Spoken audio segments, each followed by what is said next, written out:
Welcome to ESPN College Football, presented by Geico. From Tempe, Arizona, you're watching the Pac-12 on ESPN. It's a 95-degree night in the desert as Arizona State welcomes 13th ranked and defending Pac-12 champion Utah to Sun Devil Stadium for the conference opener. A tumultuous time to be an Arizona State fan. The Herm Edwards era came to an end last weekend, but a cloud of uncertainty continues to hover. ASU with an ongoing NCAA investigation that led to the departure of 16 players and 5 coaches. And after a shocking loss to Eastern Michigan, a team that lost to winless Buffalo today and gave up 50, Herm Edwards parted ways with the university, and a former local high school head coach, Sean Aguano, named interim. Dave Pasch, Dusty Dvorak, Tom Luganville in a second. Dusty, you'll have plenty of time over the next few hours to go in depth and talk about the far future of Arizona State football. What about the near future in the short term? How do the Sun Devils salvage this season starting tonight? Well, it started earlier in the week in practice. Sean Aguano changed everything about this practice schedule. They went more on tempo. They got more physical in practice, and they felt they were stacking days better than they have all season long. And it's going to take a fast start against one of the most physical teams in all the Pac-12. That's right. Everybody wants what Utah has. The Pac-12 championship belt. They finally kicked that door down a season ago.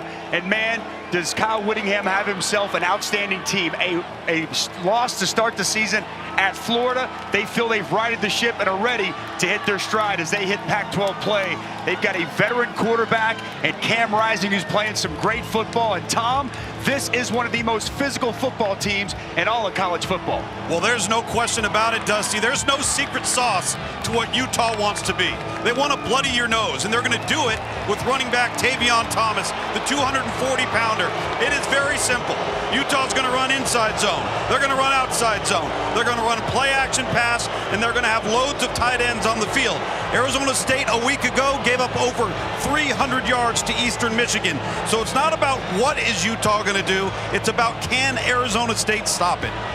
All right, Luke's Pac-12 After Dark. Number 13, Utah. And Arizona State squaring off under the lights in Tempe. Kickoff is next.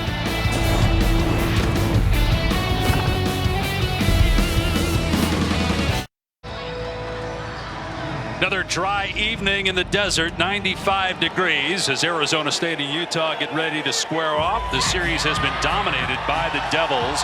The Utes are just 4-15 all time. Coach Whittingham 4-6. They did beat Arizona State last year, and the Sun Devils were ranked 18th and actually led by 2 touchdowns in that game, and Utah came back to win, and that helped springboard the Utes to their first Pac-12 championship. Arizona State won the toss, elected to defer, so Chaplitsky will kick it deep to Money Parks for Utah, and the Pac-12 season is underway. This will be a touchback, come out to the 25, and we'll get our first look tonight at Cam Rising, the Texas transfer who a year ago lost the starting job, ended up leading them to a championship and being named first team all Pac-12 despite losing the battle in camp to Charlie Brewer a year after he won the battle in camp in 2020 but was injured in the first game and missed the rest of the season. He's really off to a fantastic start this year, Dave. The only mistake, that one interception late in the ball game against Florida. Other than that, he has been nothing short of fantastic. And they're going to run the true freshman Jalen Glover, and not surprisingly, Arizona State gives up a huge play on the ground. They allowed one player, Samson Evans of Eastern Michigan last week, to rush for 258 yards.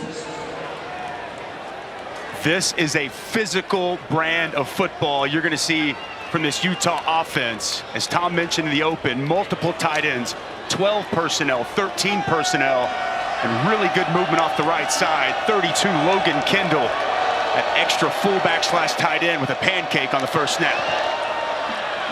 Rising over the middle, incomplete. Going for his tight end, Dalton Kincaid. They have 2 really good tight ends, Brant Keithy and Dalton Kincaid, that Rising likes to go to. Favorite targets on this offense, and They do an excellent job of utilizing them both in the run game and the pass game. Kincaid, more of your traditional hand in the ground, inline tight end. Good blocker, good catch radius, and Keithy, more of that H-back motion man for this offense. Back to the ground game, and a good play backside by the middle linebacker, Kyle Soley, the leading tackler for ASU. Little extracurricular activity. That's the fight the Arizona State coaches want to see. Maybe not literally, but they want to see a spark, which has not been there this season. Donnie Henderson, defensive coordinator of Arizona State, challenged these guys this week, and he looks to his leader on defense, Kyle Soley, making a nice stop right there on second down. Dusty, interesting. No Tavion Thomas yet. Then the Jalen Garner, the true freshman, at running back for all 3 snaps. 3rd down and 8. Utah's been very good on 3rd down so far this season. Rising to the air as time now steps up and delivers incomplete. Would have been a 1st down. Kincaid could not come up with it. And it's 4th down. A stop for Arizona State. Just good zone coverage. Kincaid trying to find a soft spot. Cam Rising stepping up in the pocket, unable to locate his big tight end, 86, and a huge stop here to start this game for Arizona State. We talked about it throughout the course of this week, Dave. So important that Arizona State gets off to a good start. A nice stop here early for that Sun Devil defense. And Utah team that has not gotten off to good starts this season. DJ Taylor waving, and fair caught as he hits the deck at the 21-yard line and is shaken up. Grabbing his left ankle immediately. Timeout for an injured player. Arizona State has a lot of injuries in the secondary. Taylor is a starting nickel and is an excellent special teams player. They're going to be playing 2 guys in Tariq Luckett and Isaiah Johnson tonight on defense who barely played this year. And you see a collision with a teammate.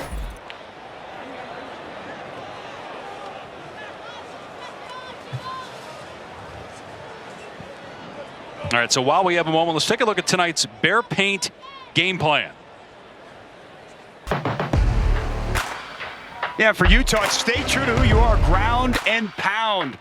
We've talked about Utah loves to line up and run the football, leading the Pac-12. And for Arizona State, get off to a strong start. They've been outscored in the first quarter, 10-6. And as you just referenced, Dave, Utah has been a team that's kind of been slow to get things going early on in games so far this season. And as we talked with Sean Aguano, we know this team, with a great week of practice, can have a lot of energy early. I think it'll be huge if they can really find some life, find some success to keep these guys fully engaged throughout the course of this 60-minute affair. Well, they have a veteran quarterback in Emory Jones, a transfer from Florida. And he's going to throw on 1st down, and it's batted down on the defensive line. Looked like Vamahi got his hand up. Sugaturaga as well. Emory Jones, as we mentioned, a transfer from Florida, came in the summertime, so had to catch up quickly to the scheme here at Arizona State. Initially committed to Ohio State out of high school. He's from Georgia, ended up at Florida, started 12 games there last year, threw 13 picks, but no interceptions yet this season. On 2nd down and 10, Jones in trouble, hit and sacked. Lander Barton, who Kyle Whittingham says is the future of Utah football, gets the sack and a loss of about 8. Yeah, this is a coverage sack here. It's good coverage down the field. Emory Jones holding on to that ball too long. But you're exactly right. Lander Barton, there's so much to like about this talented true freshman, size, speed, and as they bring him on the blitz, able to do a nice job getting off the block and getting Emory Jones to the ground. No, Tom, I'd like to see in that moment, if nothing's down the field, I'd like to see Emory Jones utilize that athleticism similar to what we saw Anthony Richardson do against this defense in the opener. No question. He's got to create some broken plays so he can get on the perimeter and force Utah to have to defend quarterback run. That's got to be part of the game plan tonight for the Sun Devils. Now they're in 3rd and 17 after the 7-yard loss via the sack. Jones will throw it here, pressure in his face, and he's sacked again inside the 5. He gets mauled by Gabe Reed. Stanford Stanford transfer with the takedown. Back-to-back sacks, and Arizona State will have to punt from its own end zone. Well, Morgan Scalley, the defensive coordinator, dialing it up. Overload the left side, bring 3 rushers, and it's Gabe Reed that comes clean and gets home. This is a guy who's continuing to get more and more reps with this defense, a smart football player, and a nice move inside for back-to-back sacks. Japliski gets the kick away. Vele is the deep man for Utah, and thanks to good hang time, he has to signal and hauls it in at the 47. 48-yard punt. Utah will have the ball at midfield when we come back.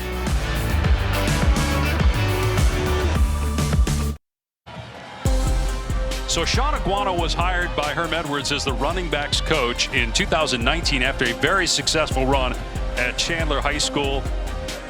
4 state championships in his final 5 years at Chandler High. Coached some great players, N'Keal Harry, who played here at Arizona State, Cam Jordan, Dion Jordan, and then was named interim head coach on Sunday. And Sean told us when we met with him this week, with Herm Edwards' blessing, after Herm and athletic director Ray Anderson decided it was time to part ways and Herm go off back to California with his family, he sat in on the meeting as Rising throws complete to Enos close to a first down.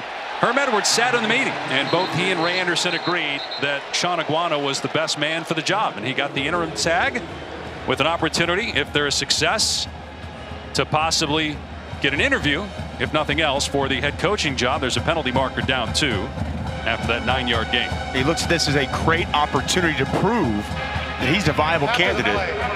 Personal foul, late in out of bounds. Number 7 of the defense. This 15-yard penalty will be added to the end of the play with an automatic first down. It's on to Marcus Davis, the kind of mistakes you can't make. You're trying to upset a top 15 team.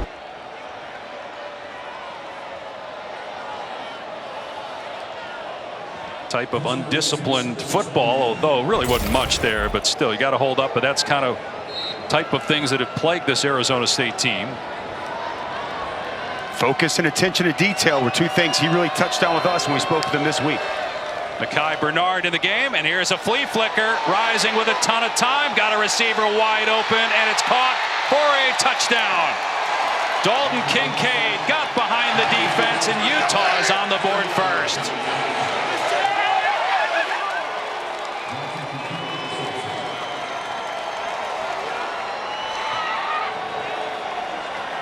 We've talked about the physicality of this team. How about the creativity and imagination of Andy Ludwig? Outstanding play design and execution for Utah, and Arizona State never saw that coming. And the point after makes it 7-0 Utes. 3rd touchdown of the season for Kincaid, and the 9th passing touchdown for Cam Rising. If it's us versus them, who you think gon' win? If it's us versus them, who you think gon' win? If it's ESPN College Football is presented by Geico. Switch today and see all the ways you could save. And in part by Toyota. Let's go places.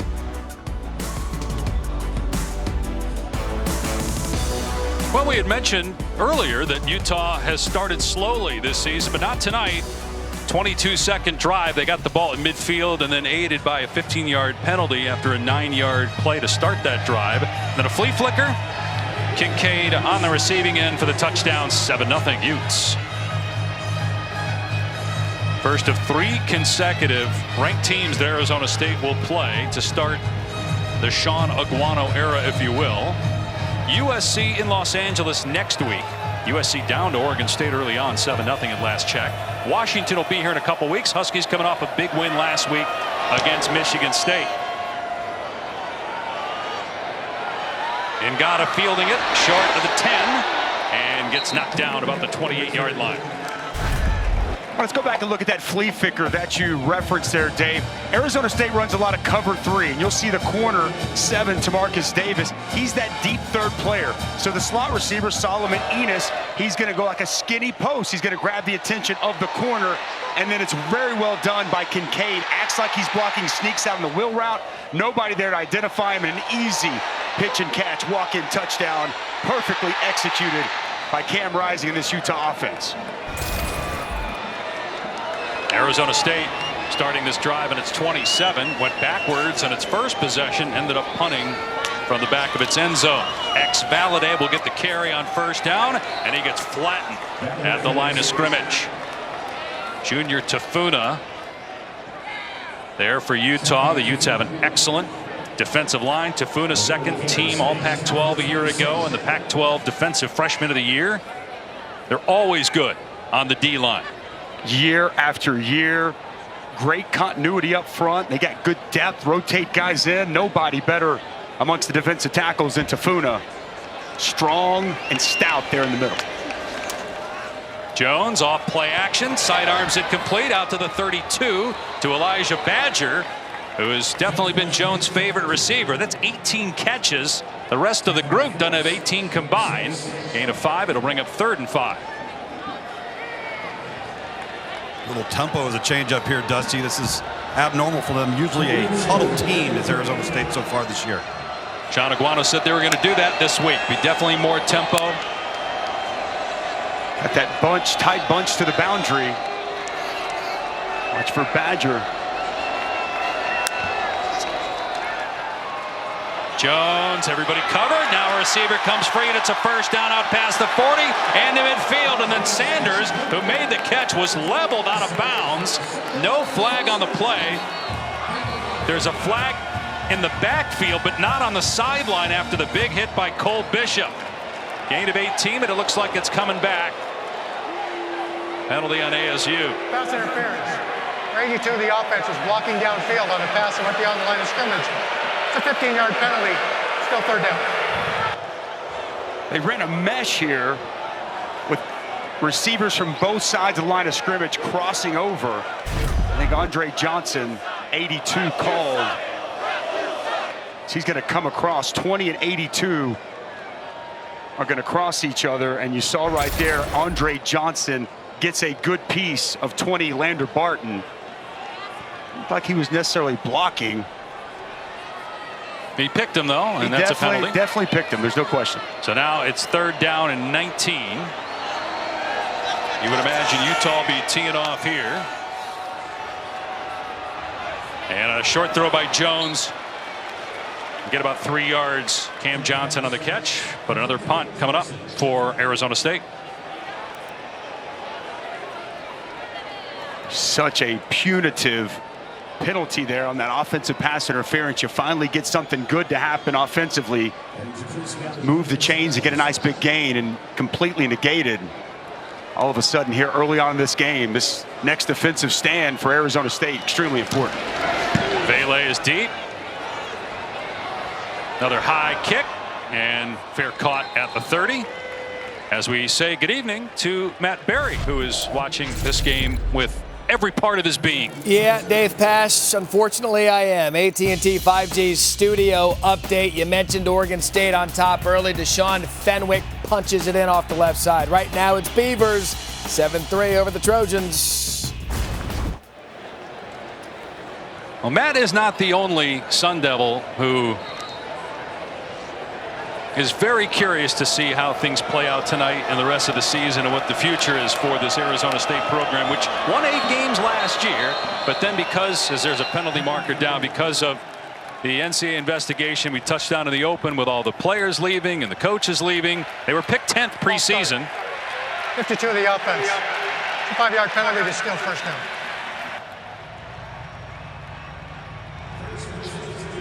So the expectations were not high going into the season for Arizona State, but it was worse than anybody could have expected. They played well against Oklahoma State, but what happened last week was a disaster. It was a disaster. They did. They were in that game in Stillwater for the duration, and last week was just inexplicable.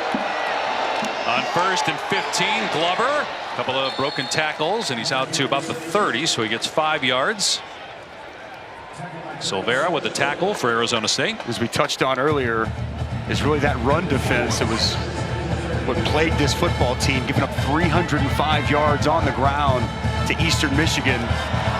Guys just unable to get off of blocks, out of position, poor tackling, you name it.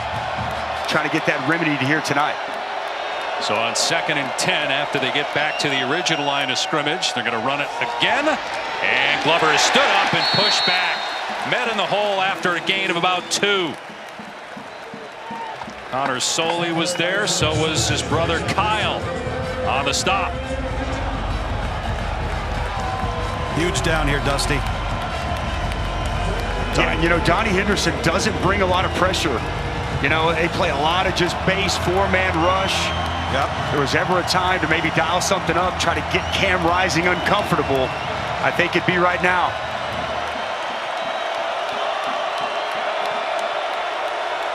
That's Bernard. He's a really good receiver. They like to go to him a lot. Rising instead has Vele, and it's a first down out to the 43-yard line. So they pick up 3rd down and 8. Tackle made by Bethley. It's a gain of 12. Good clean pocket right there for Cam Rising to stand tall, survey the field. Nice underneath crossing route. Sun Devils unable to identify it. Utah goes up tempo. They're unable to identify the tight end out in space. It's Kincaid, who's been open several times, including on the touchdown. It's another 14 yards, and Utah's in Arizona State territory again. You got Brant Keithy, who is number 2 among active tight ends in the country in career yardage, behind Dalton Kincaid. So you got the top 2 active tight ends in college football on one team. Another quick throw here from Rising out in space to Solomon Enos. Banged out a play at the 40-yard line by Bethley. Gain of 3. Do such a good job on the perimeter as a team blocking. They deploy those tight ends out there, but even the wide receivers, really the attention to detail of physicality outside is impressive. Rising with a ton of time. Long throw, and the catch is made by Keithy. Knocked out of bounds after a gain of 4, so another huge 3rd down. And Chris Edmonds out in coverage there for Arizona State. Playbook wide open here. They've got their Swiss Army knife. Micah Bernard in the backfield catches the ball very well. Rising instead hits Vele again open. Inside the 30, tackled by Soley. Another 3rd down conversion for Rising. It looks sharp early on here for Utah. He can really spin it. His completion percentage is around 70 this year. His worst play, unfortunately, was the biggest play. Late in Gainesville, week 1, an interception when they had a chance to take the lead, as Bernard carries for about 4 yards, brought down by Peshafea. So composed in the pocket, right, Dave? And just allowing, when he's got that time, allowing guys to come open. Also effective on the move as well. Here's Bernard, and he's grounded after a gain of 1. Merlin Robertson stuck a hand in there and tripped him up. Another 3rd down. Play 10 of this drive coming up. They have not been able to get any kind of pressure so far on Cam Rising, Tom. Yeah. At some point, I know it exposes your back into your defense, but need to try to get him a little bit more uncomfortable in the pocket. Yeah, they've got to create something that's going to create some energy for the defense. A negative play. Something that gets Utah off schedule, gets them behind the sticks. Right now, Utah is completely dictating terms in the run and pass game. Again, keep an eye on Mekhi Bernard. You see him leaving the backfield. The throw over the middle is caught, then the ball is punched out. But Utah recovers it inside the 15. What a heads-up play that time by Bernard to jump on the loose ball. It is a first down for Utah inside the 15-yard line. Fumbled and then recovered by the offense beyond the line of game for first down. Well, that's a big hit. Good accurate throw. Dart right there. Bethley coming in. The big shoulder on the football, but as you referenced, Bernard, Johnny on the spot getting on top of that football. Glover is back in at tailback. He'll get it on first down, and good cutback to get to the 10-yard line because that was going nowhere to the outside. Peshafea got a piece of him, enough to get him to the ground, a gain of 4. Seen a heavy dose of Jalen Glover, the true freshman. Coaches told us last night that we would see quite a bit of him. They've been very happy with him. 5'7", 207, very thick running back that got some dynamic capabilities, but we have not seen Tavion Thomas here so far. Seen Bernard, seen Glover. No sign of their big 6'3", 240-pound tailback. As you said, Glover's been coming on, did not play week 1 in Florida. He's inside the 10 here, down to the 8-yard line. He's from Lakeland, Florida, but as a true freshman, they didn't feel he was ready for that environment. But he's gotten a lot more reps lately. Be interesting here. Do they bring in Thomas in short yardage for 3rd down and 3? It looks like Glover's going to stay in the game. Guys, Thomas isn't exactly standing next to the coaching staff waiting on the running back rotation either, so not quite sure what's going on with his absence. We were told nothing last night from the coaching staff as to whether Thomas wouldn't be available. 3rd down and 3. They're going to run it. Glover, and he comes up short of the line to gain, it would appear. Tackled by Robertson. We'll see where they spotted it. It is 4th down, about a half yard. You would imagine Utah would go for, right? Absolutely. This is kind of the way that they're built. Short yardage situations, line of scrimmage. Trust and belief in that offensive line. This would be massive for Arizona State to bow their necks and find a way to come up with a stop. And Dusty, Arizona State is not very big up front. This is an opportunity for Utah to really lean on this Arizona State front 7. They got 3 tight ends in the game, and that's a fullback, Logan Kendall, who's flexed out of the top of your screen. And they're going to do a little trickery and hand it off to Keithy, the tight end, but there was movement and a flag down.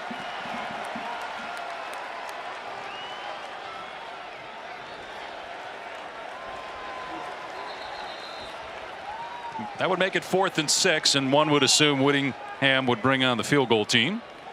Kyle Whittingham screaming over here that he was calling timeout. Well, the play clock was down to about 2. Hit 3 tight ends and a fullback Prior to any in movement, there. timeout, Utah. Wow, so they're going to give them the timeout. Yep. So it will remain 4th down and 1. We'll see if we get a different formation from Utah when we come back.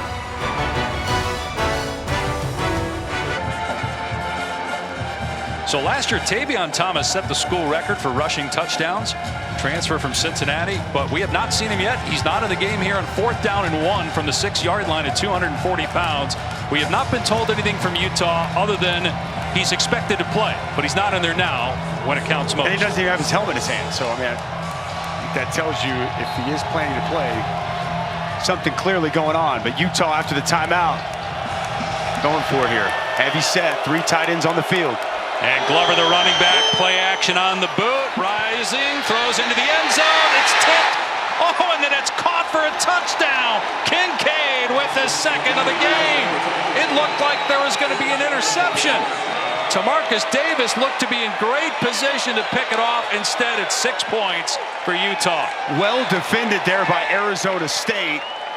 We love play action boot, get Cam Rising outside. He waited, put the ball up, and Dalton Kincaid with those big hands makes quality competitive catches all the time. Nice job with concentrating and bringing that ball in. And the extra point is good. Kincaid just snatched it away from Tamarcus Davis. 14-play drive. They get the touchdown on 4th down and 1. A 6-minute, 15-second time of possession.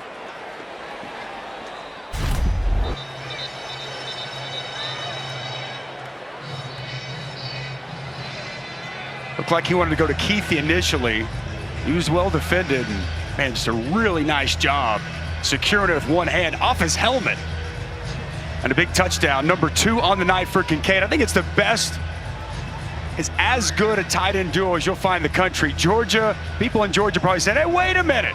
Brock Bowers and company, they've got a nice set as well, but what these tight ends mean to this offense here in Utah, Tom, it's about as good as it gets in all of college football. It really is. And Brant Keithy, number 80, is essentially a jumbo wide receiver. And that's why he can line up anywhere. But you got to treat him as a tight end so it can really create some mismatch problems for an opposing defense. Fair caught at the 16-yard line by Case Hatch. Kick off your Sunday with NFL Countdown 10 a.m. Eastern on ESPN. We go one-on-one with Josh Allen. And then Monday Night Football, the Dallas Cowboys against the 2-0 New York Giants. Peyton and Eli are also back on ESPN2. Cooper Rush getting it done for Dallas last week. Little NFC East division rivalry game. That'll be a fun one. Cooper Rush 2-0 as a starter. No G-Man. 2-0 so far. Last Sunday was wild. You had a wild one out in Vegas. Holy cow. Yeah, you come down from that Kyler Murray craziness. Incredible finish with Byron Murphy, who is from Phoenix and went to school at Washington. And the reason I bring that up is Alladay's tackled for a loss by Reed. The reason I bring that up is that's one of the reasons why Sean Aguano got the interim job, because they wanted to do a better job of recruiting Arizona. Byron Murphy, Christian Kirk, players that are excelling in the NFL. In fact, were two of the stars of week 2 of the NFL, both from Phoenix, went elsewhere for college. This Maricopa County is littered full with top flight Division I athletes, and I really think this is a very good job. Whoever gets a chance to take advantage of it throughout the hiring process. Jones, and a pass behind the receiver, incomplete. There's a flag. Valladay couldn't come up with it. He was open. Not sure if that was an intended back shoulder throw or just a misfire. See what the penalty is about. But that's been an issue with Arizona State for a while, keeping the best players in the state in the state.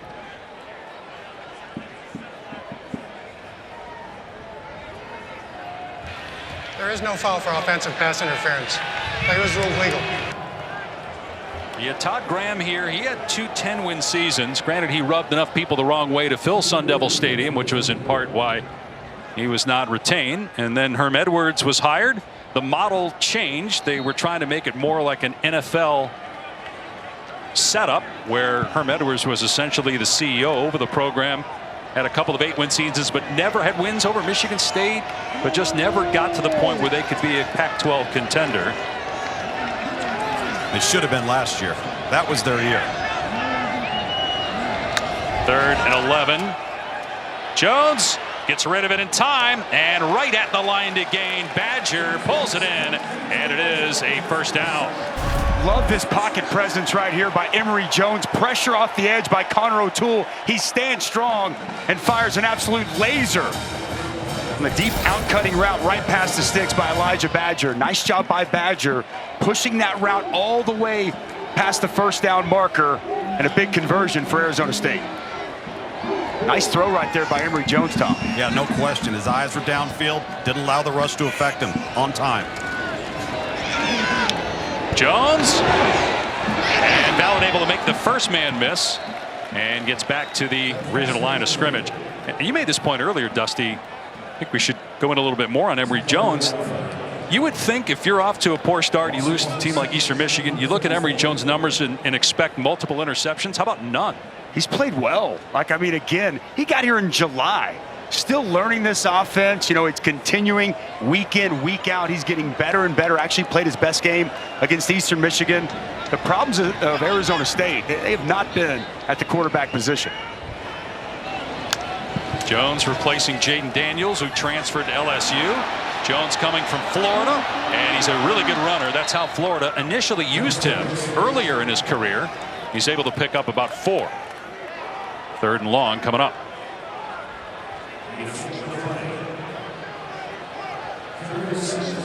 Can Arizona State protect? Problem early on in this game, 2 early sacks. We've seen a lot of pressure on Arizona State, not having to blitz much either, able to get there with just 4. And they give Emory Jones time. Elijah Badger has been the go-to guy this season and so far here tonight.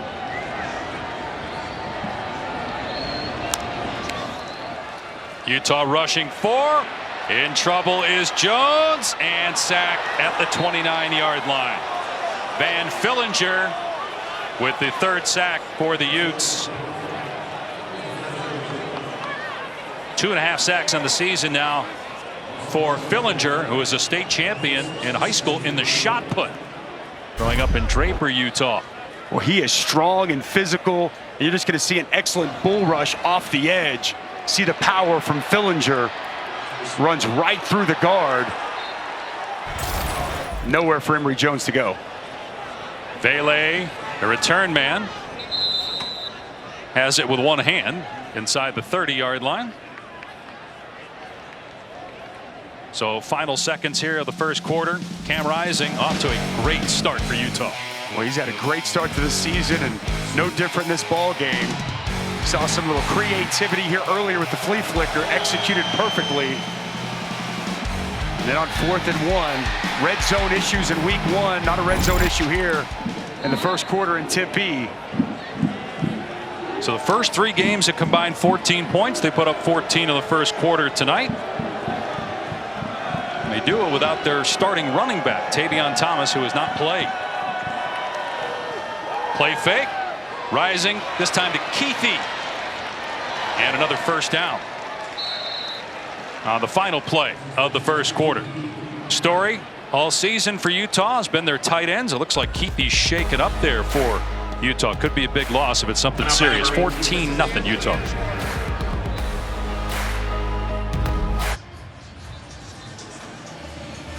Hard to tell looking at this play if it was contact or non-contact on the plant there by Keithy, but he was holding his right leg, went into the medical tent. Kyle Whittingham went into the medical tent. You don't normally see a head coach do that, but obviously Keithy's importance and what he's meant to the program, I'm sure a big reason why. And you can tell he was in a lot of pain. We hope that he is okay, and for a guy that just means so much, as you said, to this program, this team, this season, you hope we see Brant Keithy back as soon as possible. Be a devastating loss to this offense.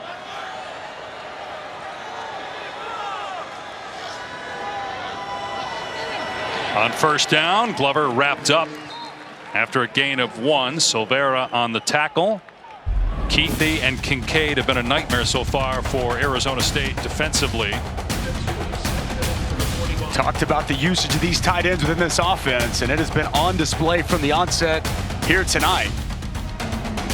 What they mean to the run game, but really for this passing attack. Focal point for Cam Rising.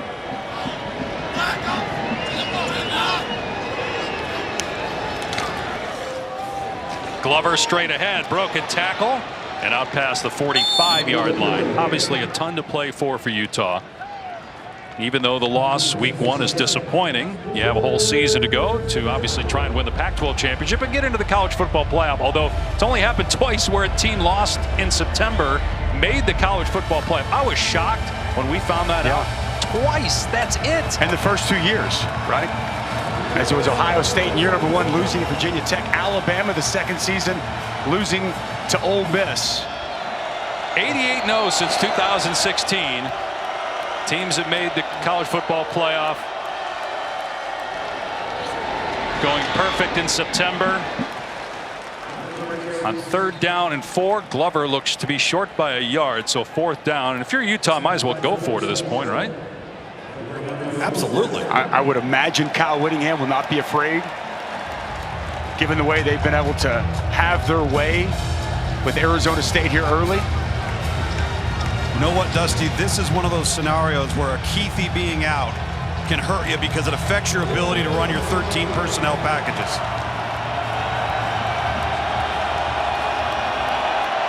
And again, they don't have the big back Tavion Thomas in. It's Jalen Glover at running back on 4th down and a yard. And a whistle pre-snap. Flag down. Prior to the snap, false start, 37 of the offense. This is a 5-yard penalty to steal 4th down. So that's on Yasmin, one of the other tight ends. And now Utah will punt the ball. Don't see Utah making those mistakes very often. Normally very disciplined. Kyle Whittingham, they practice hard, they play hard. They've got a brand of football at Utah since he's been there. Almost 30 years, assistant to Urban Meyer for a while, and then head coach now. 2nd longest tenured head coach in FBS behind Kirk Ferentz. A brand and a culture that is extremely impressive to watch. DJ Taylor got shaken up on the first punt return is deep. Has to back up. Fair catch made around the 13-yard line. They'll see if Arizona State can find some offense. Down 14-0 early 2nd.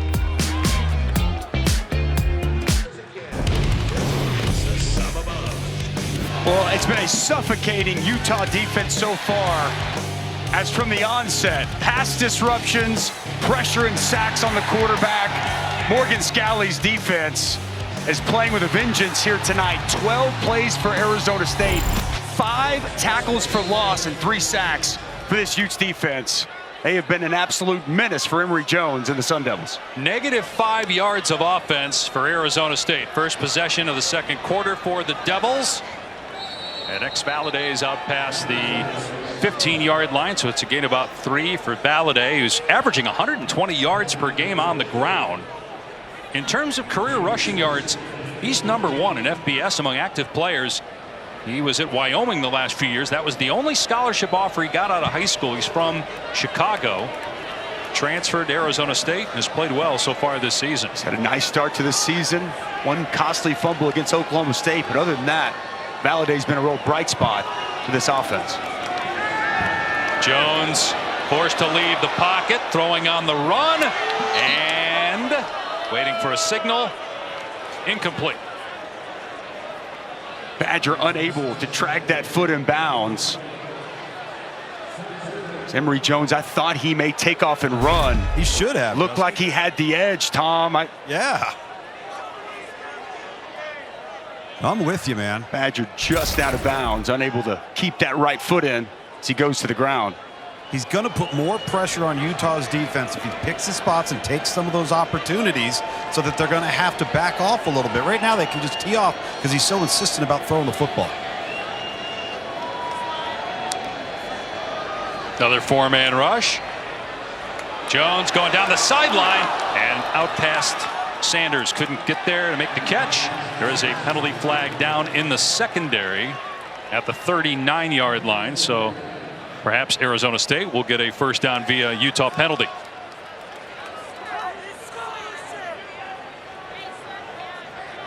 This may be on Cole Bishop. There's a lot of contact down the field. Personal foul. Hands to the face for 20 of the defense. It's a 15-yard penalty with an automatic first down. Lander Barton with a big mistake because they were off the field. The punt team was coming on for ASU.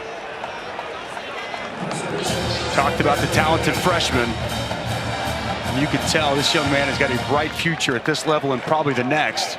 But a Utah royalty with his family has left their mark on just about every piece of the Utah athletics. But freshman with a mistake there, extending the drive.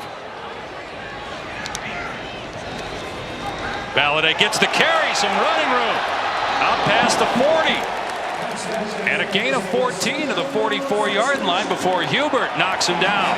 A nice hole off the left side, 77. Ladarius Henderson, the center, Ben Scott with a nice seal and a big hole. A little life here for this Sun Devil offense.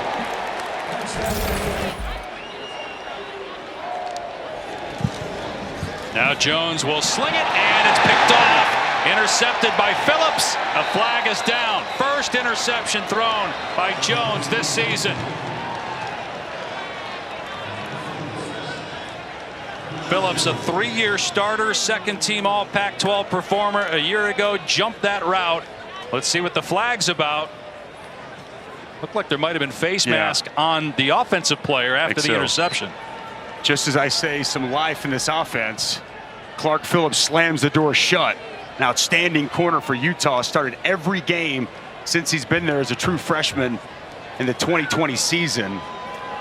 Breaks on this route and makes a heck of a play. After the interception and during the run, personal foul, face mask, the passing team, number 0. That 15-yard penalty will be added to the end of the play.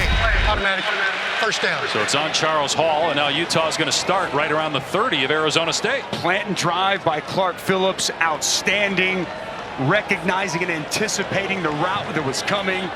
Just an excellent play from one of the better cornerbacks in all the Pac-12. You know, Dusty, I think the thing that's interesting about that too is that's coaching, that's film study. He had the key, he had the read, he saw the backfield action, saw what the route was going to come be, and he just knew what it was going to be. That's great preparation defensively from Utah. And again, great starting field position, Tom, after the pick. Cam Rising has completed his last 10 passes after an 0-for-2 start. Make that 11 in a row, hitting Bailey along the sideline. Former walk-on, earned a scholarship a couple years ago. He's also in his first year as the punt returner, replacing Britton Covey, who is in the news this week as a practice squad player for the Eagles. He tried to get to the game. They didn't recognize him. He wasn't able to park with the team, with the players. They didn't think he was a player, so he had to go into the fan lot. Said there were some Eagles fans that did recognize him, though. What, to half a mile? Come on. That guy a parking spot, for goodness sakes. Imagine as Bernard gets the first down. Imagine if Dusty did that. People that don't remember, Dusty was a 300-pound nose tackle for the Chicago Bears that had long, flowing blonde hair. Like, I think if you said, "Trust me, I'm a player," you don't think they wouldn't have questioned me? They would have been in the parking garage? I think they would have legitimately been afraid to question you. Hopefully, moving forward, they won't question Britton Covey as he's trying to make an impact on that Eagles football team.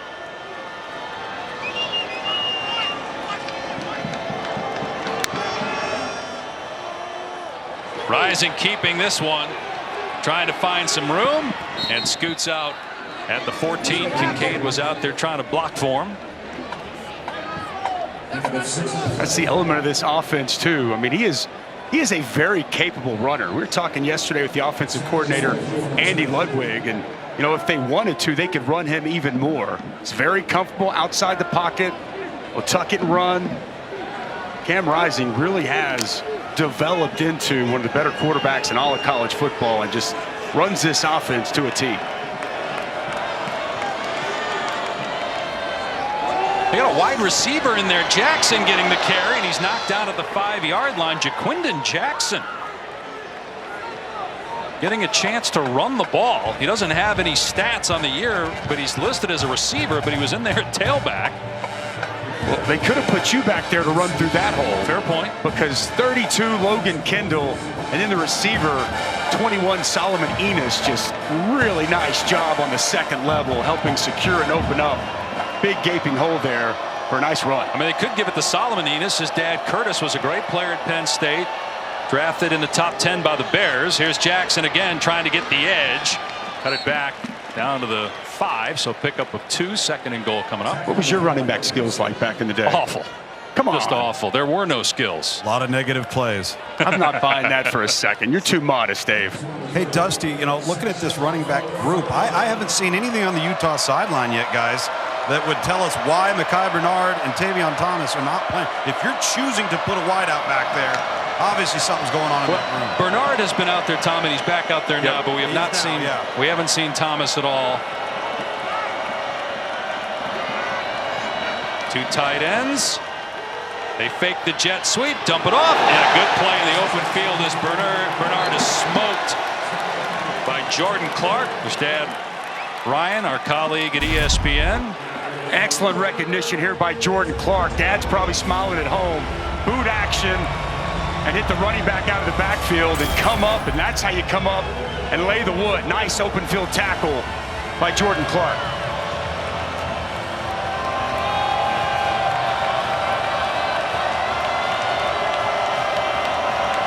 Kincaid in the slot up top. They're going to run behind Kincaid, and down goes the running back. Glover tackled for a loss, and how about that? Isaiah Johnson, he's played no snaps all season until tonight, but he's out there, key situation, and makes the tackle to force a field goal. Bring Kincaid across the formation, going to be the lead blocker. Little counter action. An outstanding job by Isaiah Johnson, sidestepping that block of the big tight end and getting a big-time tackle for loss to force the field goal. Jordan Noyes, who's only attempted 3 field goals on the season, he's made all 3. At the tough angle on the short attempt here. He's able to put it through and extend the lead from 23 yards out. 17-0. Number 13 Utah in front. ESPN College Football Primetime, presented by Geico, is brought to you by Chick-fil-A. Order a grilled spicy deluxe sandwich today. Available for a limited time. Well, these teams met last year. The roles were reversed. Arizona State was a top 20 team. Utah won, and that helped springboard the Utes to their first Pac-12 championship. Brant Keithy had 2 touchdowns in that game. Arizona State blew a 21-7 lead. Utah, as we mentioned, went on to win the Pac-12. Arizona State finished 4-5 and an 8-win season. And then this year started 1-2. Herm Edwards and the school parted ways.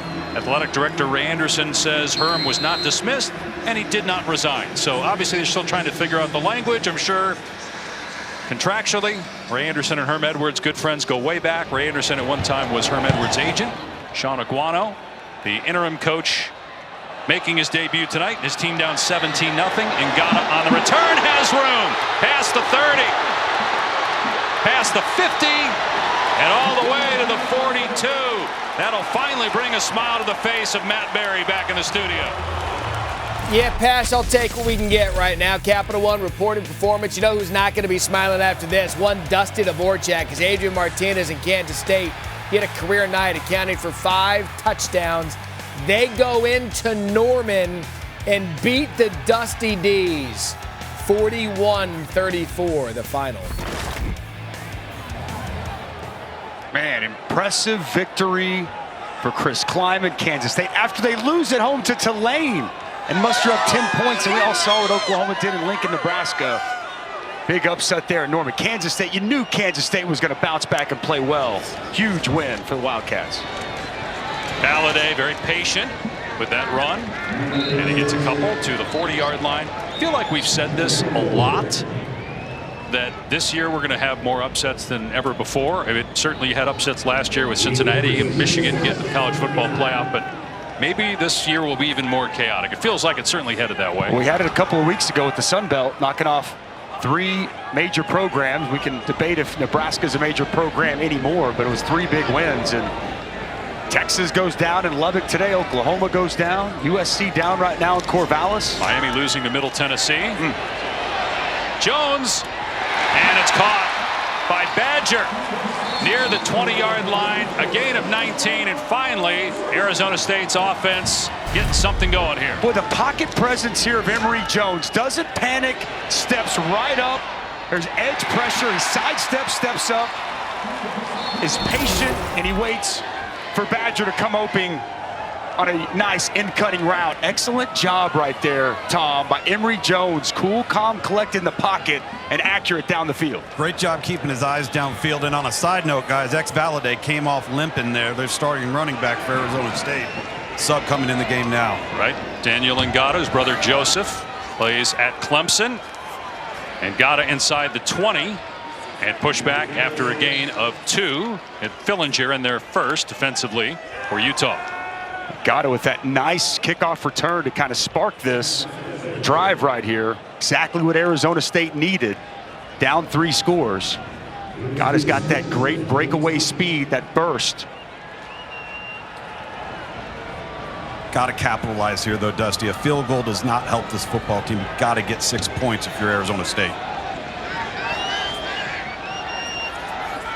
But Jones under center on 2nd and long, steps up, firing inside the 10, and the pass too high for Andre Johnson inside the 10-yard line. So 3rd down and 8 coming up. Yeah, just misfired there. And Emory Jones trusting his offensive line, though there's been a lot of pressure on him throughout the night.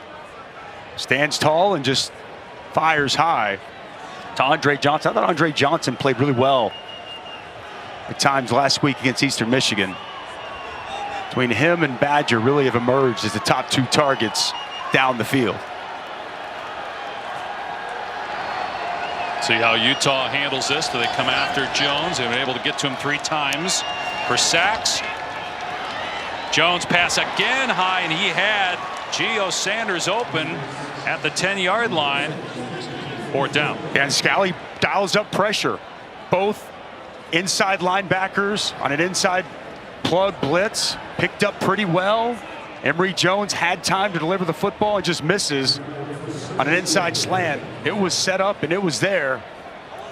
Emory Jones off target on both 2nd and 3rd down. So Carter Brown on for a 36-yard field goal attempt, trying to get Arizona State some points.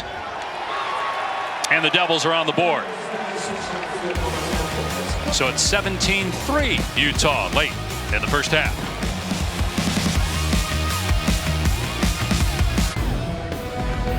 kick off here Sunday with NFL Countdown, 10 a.m. Eastern on ESPN. That includes a one-on-one with Bills quarterback Josh Allen. Got a Bills fan here tonight. Monday night, it's Cowboys and Giants NFC East battle. 8 Eastern, 5 Pacific on ABC, ESPN, ESPN Deportes, ESPN Plus, and Peyton and Eli back on ESPN2. Well, hate to see that, Dave. Brant Kuithe, man, such an integral piece of this Utah football team, a leader, the production, the role that he plays, ice on the knee, coming out in crutches. Oh, man, could be a devastating blow to this Utah football team moving forward. We'll hope for the best. Not a good sign right there, Dave. 3-time All Pac-12 performer.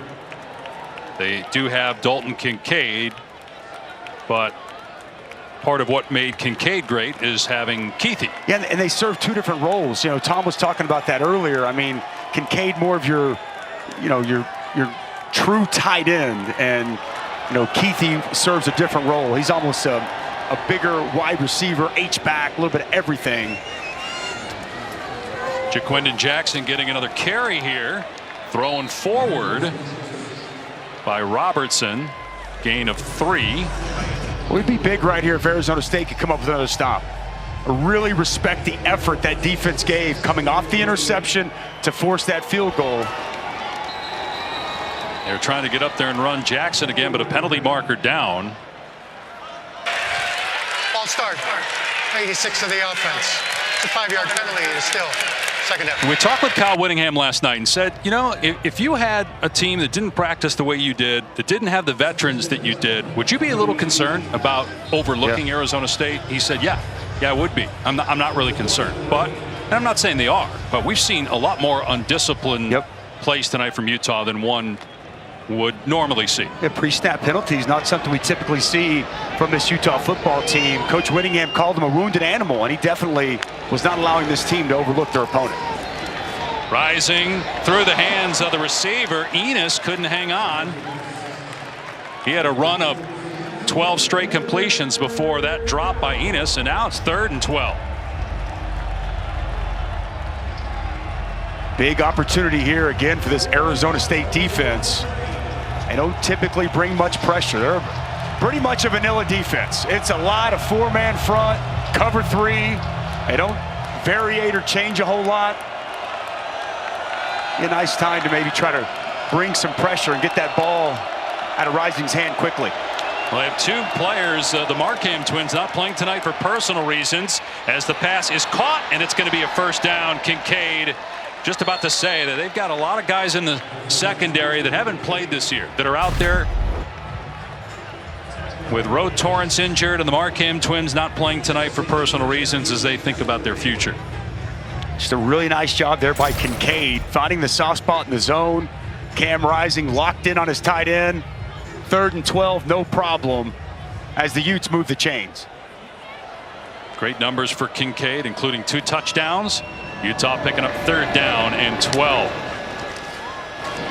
Rising off play action. That ball high sailed on him. He was going for Money Parks. 3:23 to go. Utah with 2 timeouts remaining. A couple of slight misfires here on this drive, Dave. We saw a pass that could have been caught by Vele, just missed it a second ago, and we see right there Parks. Ball is a little bit high, catchable ball, but Rising just slightly off target on a couple of these passes. Junior from Ventura, California. First team All Pac-12 a year ago, transferred 3 years ago from Texas. A handoff and a great play by Silvera. Grabbed the running back Bernard with one arm, ripped him down. Silvera, that Miami transfer, extremely talented guy, really highly touted coming out of high school. Nice job with the penetration, backdooring that block and getting the ball carrier to the ground. A 3rd and long situation here for this Utah offense. They got to come after him, Dusty, to your point. Sitting back in zone, all Utah does is flood the zones.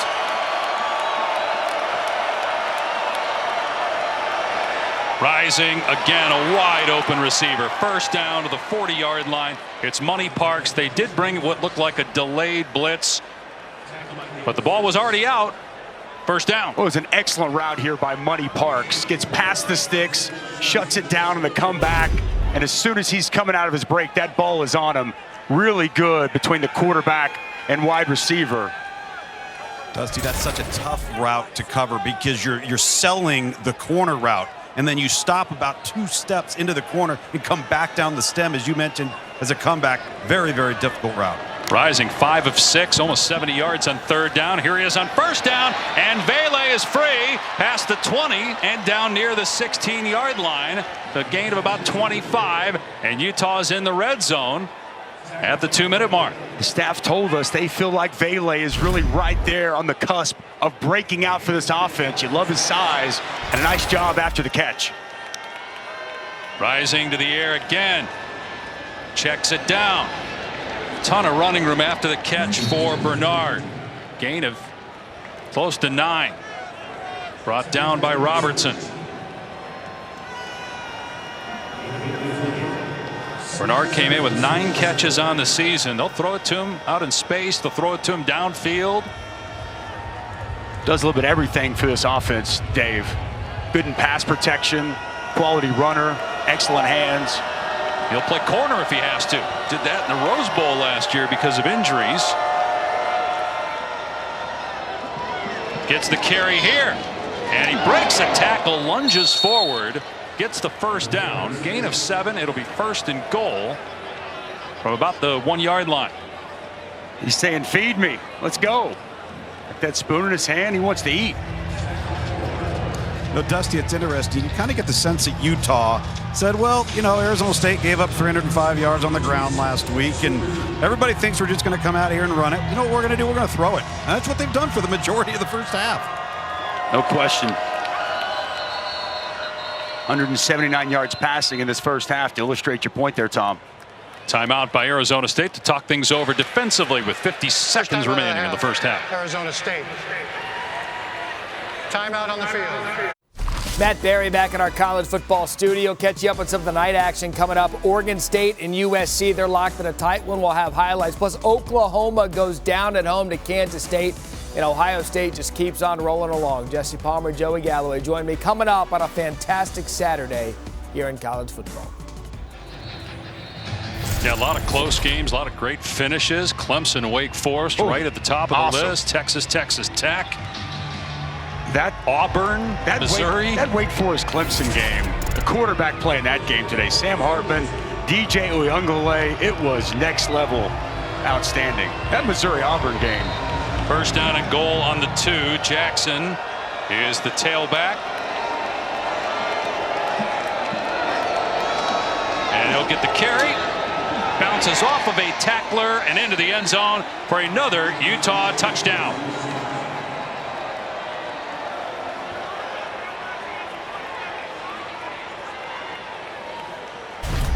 Nice physical run there by Jaquindon Jackson. And by the way, ladies and gentlemen, is typically a wide receiver for this offense if you're just joining us. This physical piece of running gets hit by Silvera at about the 1. Bounces off, fights through, and finds the end zone to cap off a really nice drive. 2 key third downs there. A 3rd and 12 and a 3rd and 11 converted by Cam Rising through the air. So they put him in short yardage to replace Tavion Thomas. Again, we have not been told whether it's injury related or disciplinary or something else as to why Tavion Thomas is not in there. There's been speculation on the internet, but that's not our job to speculate. We'll wait till we're told, as the extra point is good, and so it is 24-3 Utah. Let's take a look at the Taco Bell Live Más student section. Student sections across the country competing to be the Live Más student section of the year all season long. And while the student section here is always wild, it is something that over the last couple of games been very noticeable in the absence, meaning the fans here at Sun Devil Stadium. And you think about this program, the history and tradition, finding the next person. That's something we obviously have a lot of time to talk about in the second half, but finding and identifying that next person will be the biggest decision in a long time for Arizona State. It's a good job. I mean, few people know it as well as Tom Luganbill. Tom, your dad was here on multiple stints. I mean, am I crazy to think that this is a really good job in the Pac-12? It should be, yes. And, you know, they've got facilities upgrades. As noted, they've upgraded the stadium. You got a great city to live in. I think a lot of the questions revolve around what's the institutional commitment to football. NCAA sanctions potentially coming. We don't know what those are, when they'll come out, given the timetable the NCAA operates on. Jacobs decides to take it out of the end zone. It was a good decision. And he's tackled out of bounds past the 40-yard line.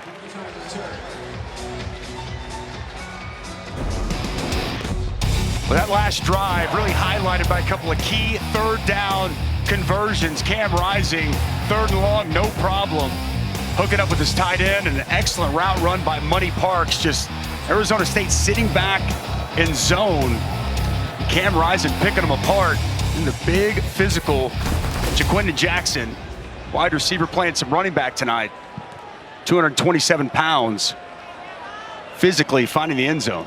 Enough time here for Arizona State with good starting field position and 2 timeouts. Emory Jones passed though off target. He was going for Elijah Badger. 34 seconds remaining.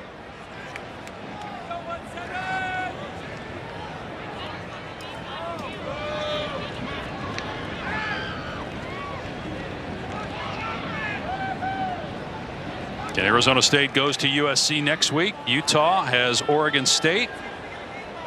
USC comes to Salt Lake City October 15th. Utah will go to Oregon. Big comeback win for the Ducks against Washington State today. Pass underneath is caught. Sanders, and he's taken down at the 42. The clock will stop to move the chains as he got the first down. 28 seconds left. Get a sense that Arizona State settling down a little bit offensively here. And as you say that, the sack. 4th of the night for Utah. Reed back there again. Connor O'Toole as well. Second time out of the half, Arizona State. This will be 30 seconds in duration. So 18 seconds left. Loss of 7 on the sack. 4th sack there so far in the first half.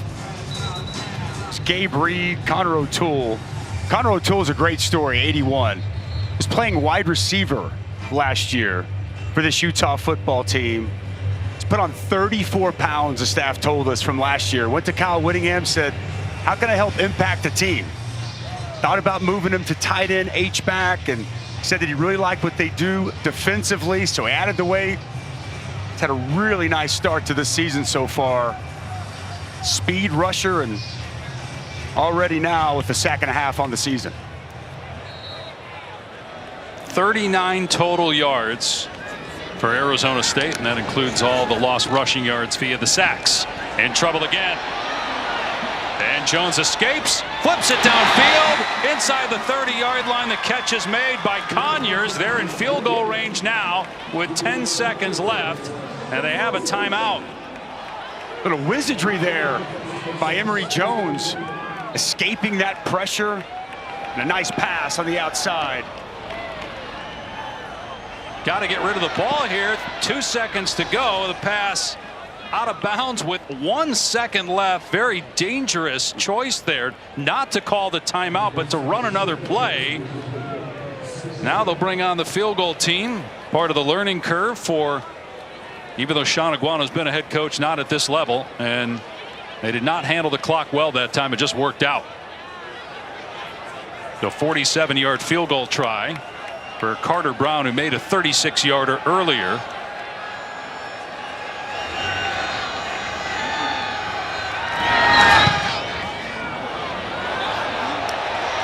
And it just sneaks inside the right upright from 47 yards for Carter Brown.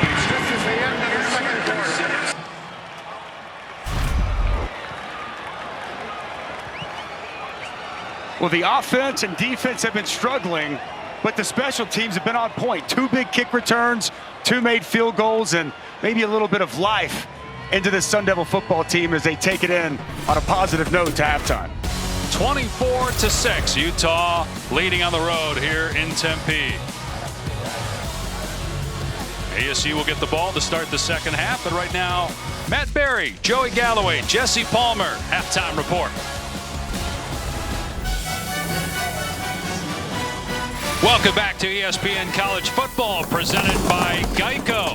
On a 90-degree night in Tempe, you're watching the Pac-12 on ESPN.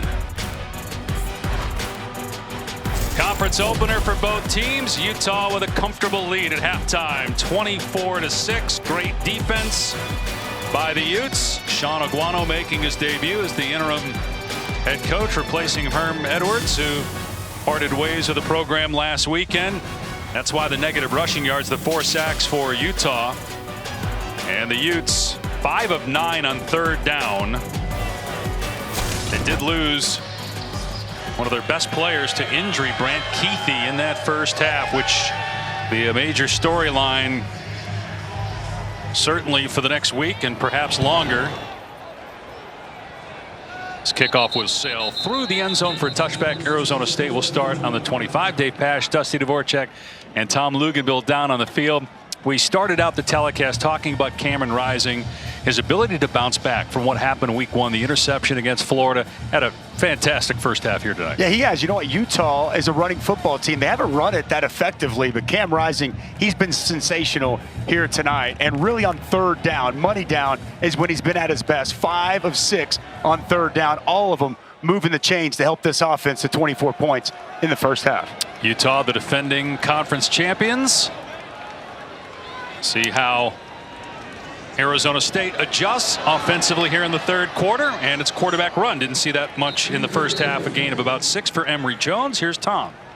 Well, hey, Dusty, you mentioned didn't run the football very effectively for Utah, and when I talked with Coach Whittingham, he was not happy with the offensive game plan. He wants to run the football. Asked him point blank, will we see Tavion Thomas? He said, I haven't decided yet. We will see. Now, for Arizona State, what you just saw right there, I think is the smart move. They've got to start running Emory Jones, talking to Sean Aguano. They've got to change the launch point of the quarterback so that Utah just can't tee off on this offensive line.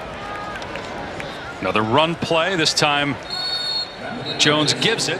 Valladay bottled up, going to bring up third down. And again, just for folks that might be tuning in, we were told absolutely nothing by Kyle Whittingham and his staff about Tavion Thomas and whether he would be not available for this game. The assumption was he was good to go. We were also not told anything about Jaquindon Jackson, who's listed on the roster as a quarterback, but we've seen at running back in the first half. And obviously we're not going to sit here and respond to all of the speculation on Twitter and the internet about whether it's suspension related or injury related, but basically Kyle Whittingham said it's a coach's decision.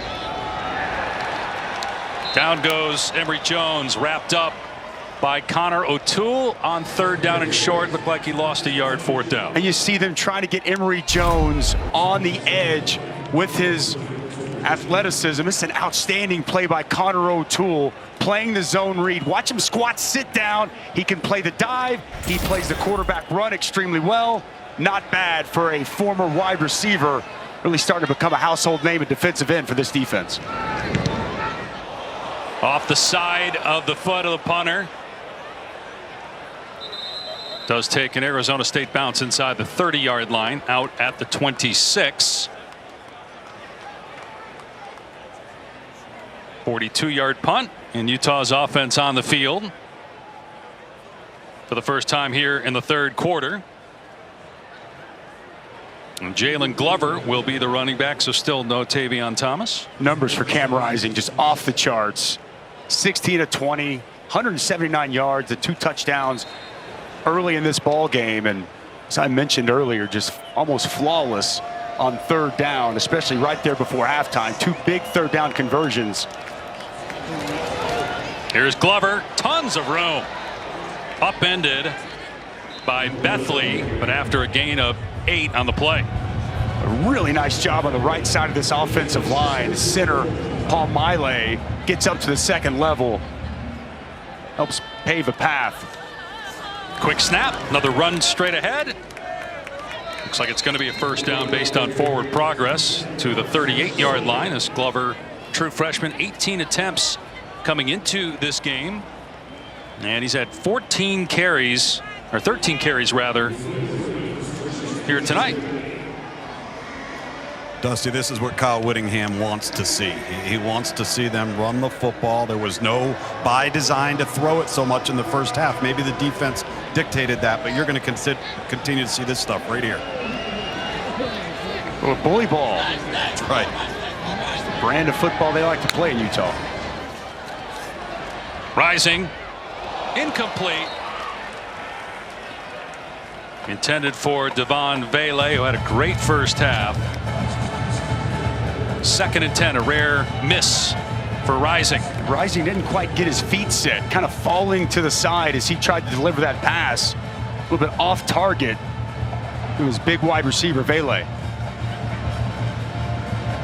Actually saw a little pressure coming off the edge that time. Didn't really affect the throw of Cam Rising, and Donnie Henderson pretty conservative in that first half. We'll see if they get more aggressive, try to create some pressure. On 2nd and 10, Rising back shoulder, incomplete, going for Vele.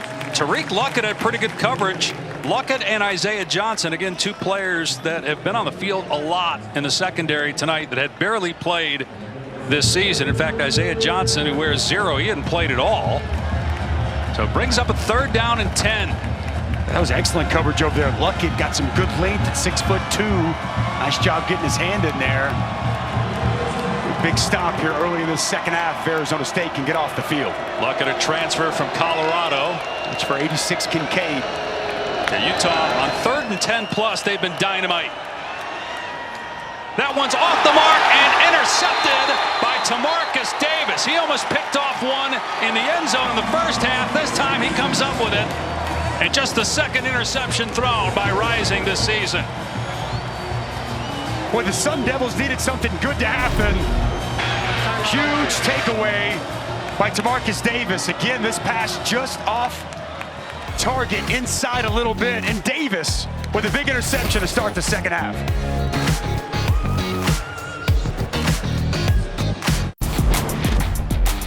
It's been tough sledding for the Sun Devil offense so far tonight because the Utah defense has been outstanding. But Clark Phillips breaking on this pass, and the pressure on Emory Jones has been from the onset. 4 sacks tonight, 7 tackles for loss. Sun Devils up front getting overwhelmed by this front 7 of the Utah Utes. Morgan Scalley, 7th year as the defensive coordinator at Utah. Emory Jones, and they run a screen. Valladay with blockers. 1st down and more inside the 35. Gain of 19 for Valladay on the screen. Well, I love this play call by Glenn Thomas and the patience here of Emory Jones to allow it to set up. He waited. Big offensive lineman get out in front. A nice job in the open field by Valladay. Turnovers are great, but if you don't cash them in and make them points, not nearly as significant. Excellent 1st down call to get Arizona State alive after the takeaway. As one-sided as this has been, you get a touchdown, you're back in the game midway through the 3rd quarter. Jones in trouble. Just hoists it and gets rid of it as he was being chased down at the 48-yard line by Tafuna. Emory Jones on the day 8 of 17, 90 yards, and the interception. Utah's not given up a point in the 3rd down, in the 3rd quarter this season. Morgan Scalley, it's a nice job at halftime making adjustments. Play action, Jones gets clean back at the 43-yard line. Bishop, and now a flag comes down late.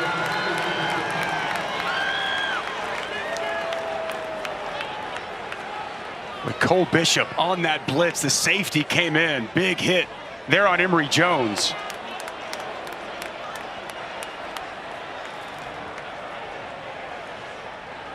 Wait to see what this call is. Cole Bishop, just an excellent player on the back end of this defense. Loss at 12. Personal foul, targeting, defense number 8. This 15-yard penalty is under review. So that potentially is big for 2 reasons. It obviously gives Arizona State a 1st down and puts them in the red zone, but it also knocks out Cole Bishop for the rest of this game and the first half of next week's game with Oregon State. It took a while for that flag to come in. They were celebrating for a good 3 to 5 seconds before they threw the flag for targeting. There was definitely contact to the helmet. No question. Of Emory Jones with force, you would think, right? And definitely looked like forcible contact live. And a launch. And not the crown of the helmet, but definitely contact to the head or neck area, and that was the head. Remember, the side of the helmet, though, is not. I don't think it was a launch. Looking at the replay, Yeah, I don't know if that was a launch. But there was forcible contact to the helmet. With the helmet of Cole Bishop. Was it a crouch or a launch? Been so many targeting calls throughout the course of the day. We were talking with the replay crew before the game. They actually think you guys touched on the new rules for targeting, that it's actually made things a lot easier to call it this year. That one's hard, though. That one's it's very difficult for me. That's why it's tough for me to give a firm call on it. Like, it is helmet to helmet contact, but I didn't see a launch. Could he lower his angle and hit him in a different spot? Absolutely. But if you look at Emory Jones, he crouches. I don't think this should stand. To me, that's not targeting. That's not what this rule is put in place for. Right. I mean, there wasn't really an indicator, right? After reviewing the play, there is no targeting for number 8. He may remain in the game. It is third down at the 42-yard line. You didn't have the launch of the crouch as the indicator, and there was contact, but they must have deemed that it was not forcible. He didn't lower his head. And Emory Jones kind of crouches right before contact, right? So that launch point, that where Cole Bishop is trying to hit, it moves and it changes. I like the job that they did in the replay booth. I think that they absolutely got that one right. Cole Bishop, man, is he an excellent player on the back end of this Utah defense. Quality tackler. You see there, good off the edge and pressure. Big stop there on second down. Can you get in possession to get 3 points and make it a 2-possession game? It's got to get to about the 30, you would think. They throw it inside the 35, and they do get to the 29. Charles Hall on the catch, so it's 4th and 8. But you give Carter Brown, who made a 47-yarder in the first half, you give him a shot. They're going to go for it. I think they recognize field goals aren't going to win this game, Tom. There's no question. 4th and 8, though? You have a chance to make it a 2-possession game. You still got 10.5 minutes to go in the third quarter.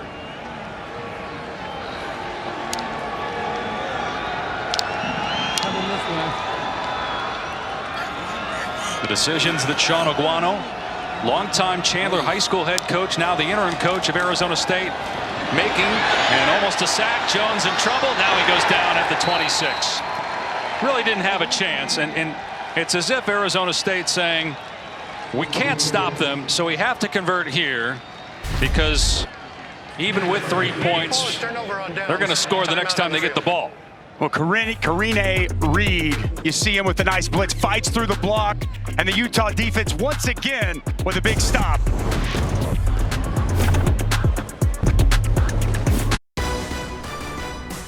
ESPN College Football Primetime, presented by Geico, is brought to you by the stylish Lexus RX. Experience amazing at your Lexus dealer. And Mother's Polish High Performance Car Care.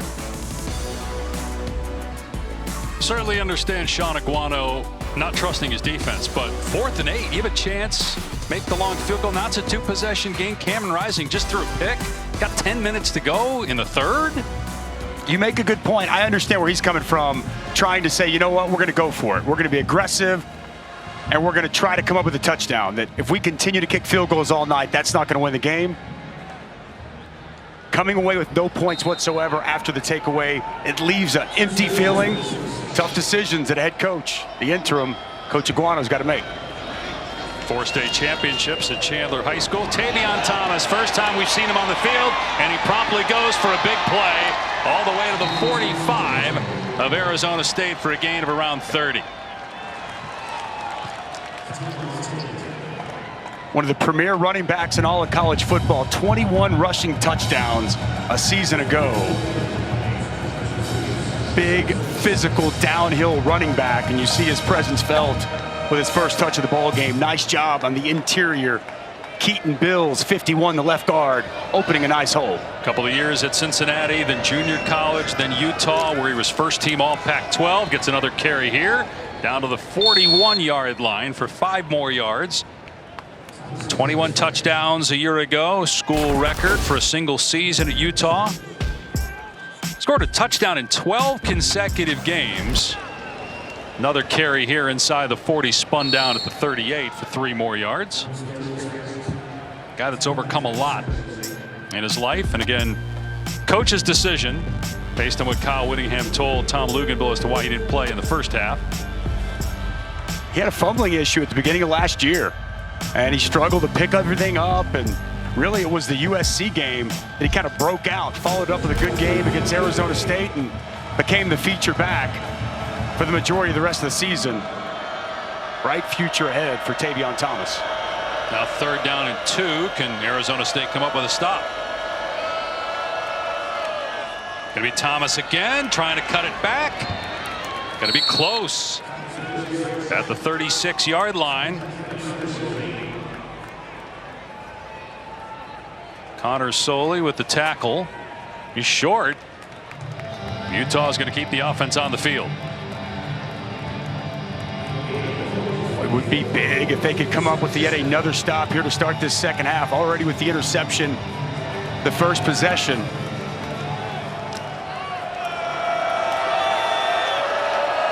I think it's going to be a hand, give to Tavion Thomas. Cam Rising, maybe a read option. And Thomas able to move the chains. Just too powerful. Silvera trying to wrap him up along with Peshafea. But at 238 pounds, the Ohio native able to move the chains. He gets those shoulders square. He is tough to tackle, Tom. He is. He is a downhill freight train. He kind of looks like Braylon Allen at Wisconsin. Not big physical running back, the 17-year-old freshman from a year ago, and just tough to tackle low or tackle high. Rising to the air, slings it to Vele, who stumbled coming out of his break as he tried to turn the corner. Brought down to the 29. In the area was Isaiah Johnson. The Utah going up tempo now.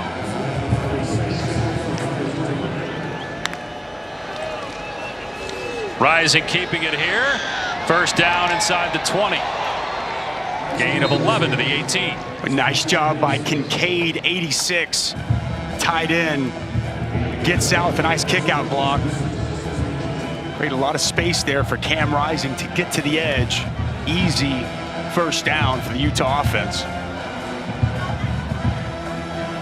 Just enough quarterback run to keep you guessing and keep you on your heels if you're Arizona State on defense. Keep you honest. Keep that backside defender. Stay home. Yep. Here's Bernard picking a hole. Little fist fight there, trying to work his way down to the 11-yard line. 7 more yards on the ground for the Utes. And again, right to the line. On the jet sweep, Dixon inside the 5, heading for the end zone. And it's a Utah touchdown.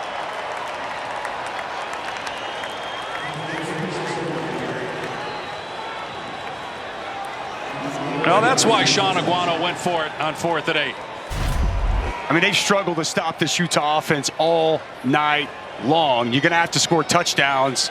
Really good blocking out in front on the perimeter. Vele, 17. Kincaid, 86. Yasmin, 87. Both tight ends. Big wide receiver. Jordan Noyes puts it through. Blocks so well on the perimeter.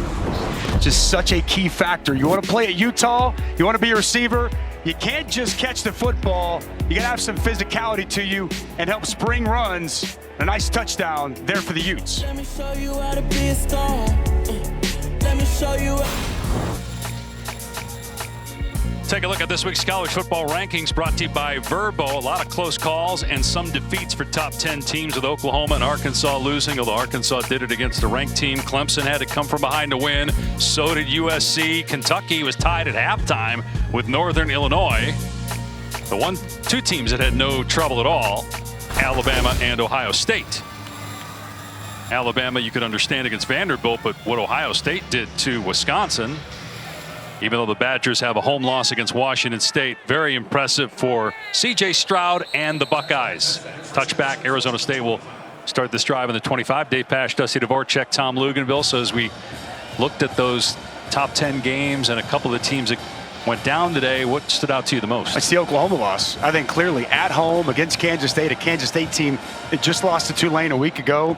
Oklahoma's looked so impressive so far this season.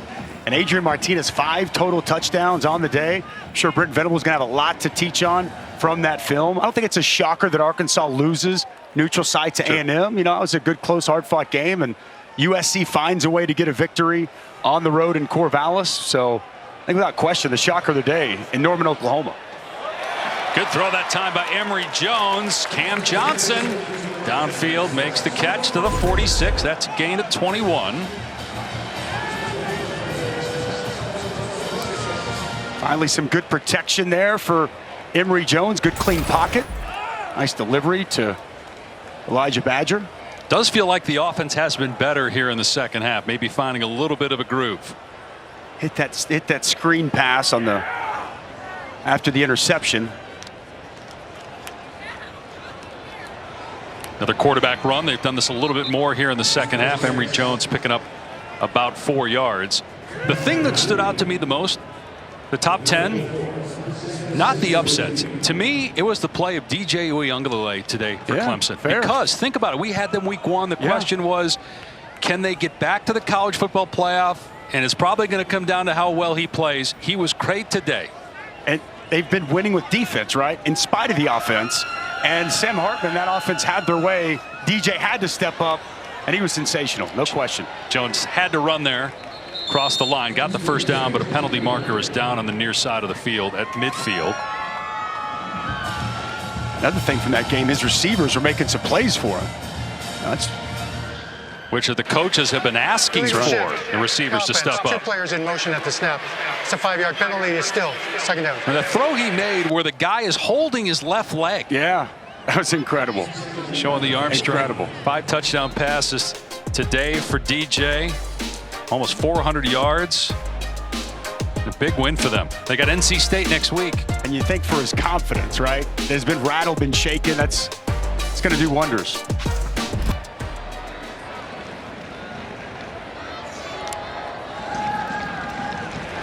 Oh boy, Jones in trouble, and dangerous screen. Valladay with the catch, but Karene Reed was immediately there. Former walk-on to make the play. Listen, outstanding play by Karene Reed. And it's a perfectly called play by Arizona State and offensive coordinator Glenn Thomas. Pressure from the field, set up the screen, pressure and set up the screen perfectly, and it's Reed knifing his way through blockers and getting a quality tackle. He doesn't make that play. A lot of running room out in front. Well done by the leader of this defense. 7 tackles for Karene Reed. High pass incomplete on 3rd and 11. It's 4th and 11. Karene's older brother Gabe has a sack in this game. Their dad Spencer played at BYU and played a little bit with the Cardinals in the NFL. Arizona State going to punt it. 4 minutes to go in the third, down 31-6. Utah's going to be a team that's going to be right there on the cusp of top 10. Now, obviously, with that week 1 loss on the road in Gainesville, I thought, if it wasn't for a couple of red zone turnovers inside the 10, probably win that game. But with the teams losing, they're going to be right there, and everything still in front of this Utah football team. Bailey fields it inside the 5, taking the long route. Oh, he gets hammered out of bounds at the 20-yard line. Big hit, no flag. That was Bethley with the strike at the 20-yard line. All right, kick off your Sunday with NFL Countdown at 10 a.m. Eastern Time on ESPN. One-on-one with Josh Allen. A lot of big games on the Week 3 schedule, including Monday night, the 2-0 Giants taking on the Cowboys on ESPN, ABC, ESPN Deportes, and then on ESPN2, Peyton and Eli. Can Cooper Rush get to 3-0 as a starter? Beat Minnesota last year, won last week against Cincinnati, or will be Daniel Jones, Coach Dayball, trying to get to 3-0 as the new head coach there in New York. Rising on the boot, throwing downfield, wide open is Yasmin. Inside the Arizona State 40, trying to rip the ball away, but unsuccessful, and Yasmin all the way down inside the 10-yard line. Chris Edmonds tried to take it out of his arms, could not. It's like an embarrassment of riches at tight end. A nice job by Yasmin on that over route. Come open and excellent after the catch. Big body, 6'5", 250 plus, will not go down easy. And that's when you can establish the rushing attack. It's that play action, that boot, where Cam Rising is so comfortable surveying the field. Easy throw to his big target and outstanding with the football after the catch. 72 yards. First and goal. Tavion Thomas stood up this time and brought down by Silvera. Go ahead, Luke. You're trying to jump in there in that last play. I was just going to say, it's interesting. It's like they're growing tight ends on trees in Salt Lake City. And the thing that is so impressive about how far this program has come is if this is the first 4 to 5 years in the Pac-12 for Utah, they have a significant drop-off, all right, when a Brant Keithy goes down. This is the depth that they've established, and it's all at the right positions. Tight end, offensive line, and defensive front. They're built for college football playoff contention.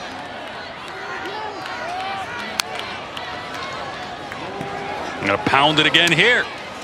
Bernard inside the 5, down to the 3, brought down by Edmonds. They are, man. I love the way this football team is built. Their DNA, inside out. It's the way Kyle Whittingham wants it. Yep. Play fundamentally sound, excellent defense. I mean, it's the program he's built here. It's unbelievably impressive. The continuity on the staff, his outstanding strength coach still here. Came here in 2005, the first year he was the head coach. There's just so much continuity. And they continue to grow and build year after year. Dylan Hall shaken up, so you heard the whistle blow. I think two guys for the Pac-12. USC needed to win that game tonight. Right. You're right. That was a huge win in Corvallis. You got Washington's win last week. Oregon's comeback win again. Big for the Pac-12. Big win today for Oregon. Came from behind, and Pullman wasn't easy. They had that nice win last week against BYU. Feels like the depth of the Pac-12 better than it's been the last couple of years.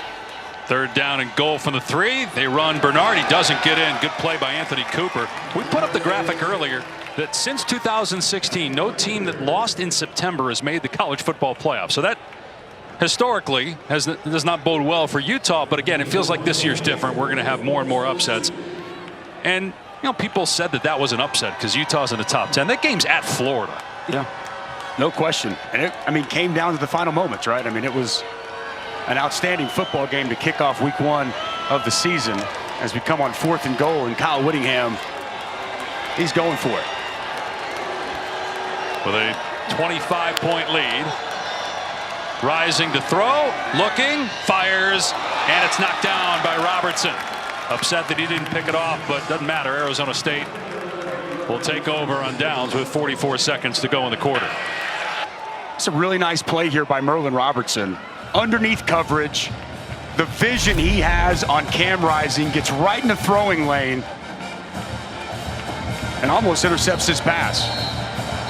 Outstanding job inside by the linebacker, and he's just going to read the eyes of the quarterback, get right in that throwing lane, and good stop there by the Sun Devil defense.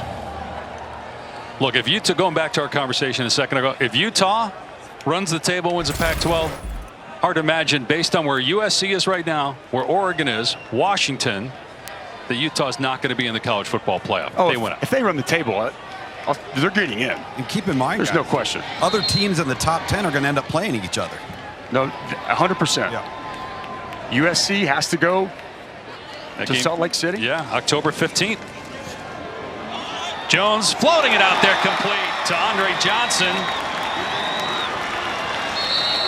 Forward progress stopped at the 30, a gain of 28.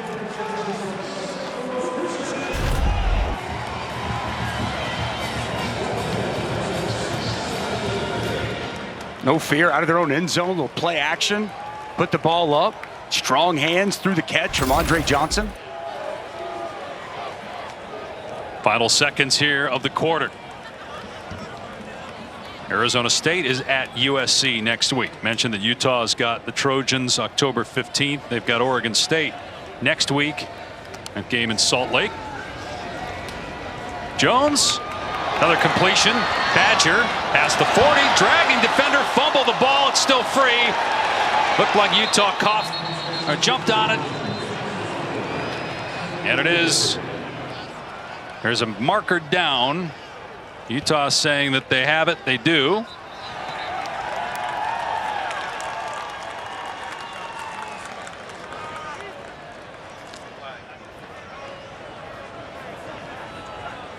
Montaele came out of there with it for Utah. Let's see what the penalty is about. No time on the clock here in the third quarter.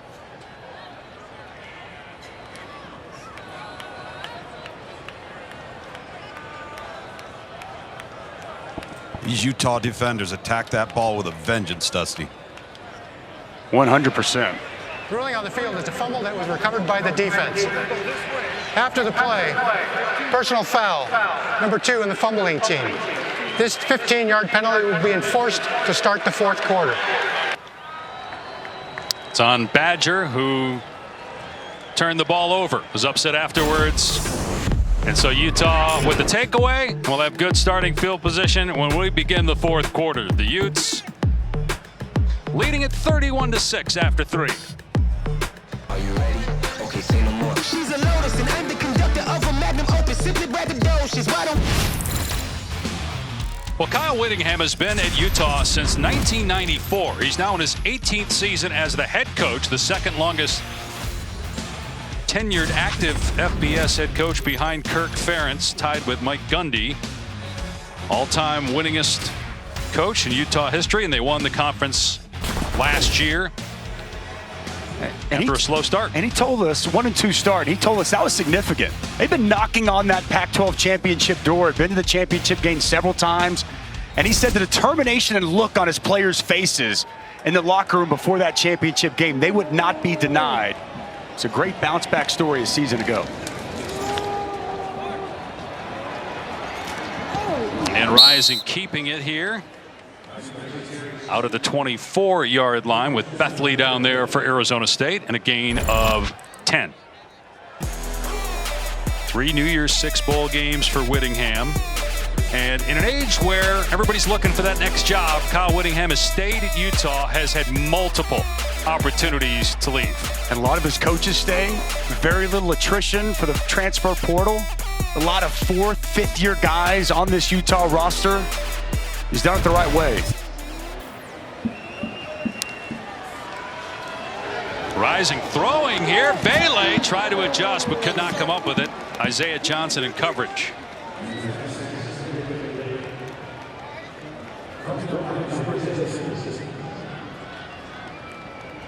As we're watching Cam Rising tonight have such a nice evening and continuing this great start to the season, picking up right where he left off from last year.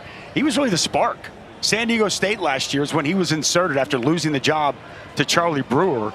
And even though they lost that game, that's where things really took off. And what I love is he didn't win the starting job, yet he was still named team captain. He went to Kyle Whittingham and said, I'm going to work even harder to win this job back. It's exactly what you want in a leader and in your quarterback. Thomas bangs forward inside the 20. He mirrors the personality of Kyle Whittingham. Kyle's a little bit more entertaining than maybe people realize. And I think Cam Rising makes that pretty clear that he's an interesting and entertaining young man. But the toughness, the leadership, just right what you said, the quote there about I'm just going to keep working harder, that really encompasses Utah football and again mirrors the approach of Kyle Whittingham in so many ways. He has a quiet fieriness. Thomas gets the carry on 3rd down and brought down short of the line to gain. We'll see if Utah goes for it on 4th down again. Tackle made by Kyle Soley. Seeing more and more of that throughout all of football, but I noticed today a lot of college football. 4th down, see coaches being a lot more aggressive in these situations. Seen it from Kyle Whittingham several times this evening, especially when it's 4th and short, given the way this team's constructed.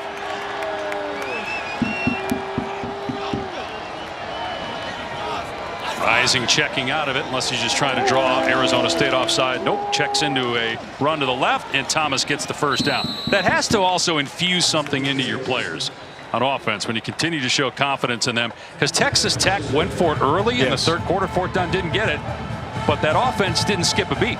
They went for it early and late in the game as well, like continued all throughout the game. That's right. I think it does. I think it invokes confidence, and whenever you convert, I just think it really brings that bunch together, and when your coach believes in you, that's a very powerful thing within a team, within an offense.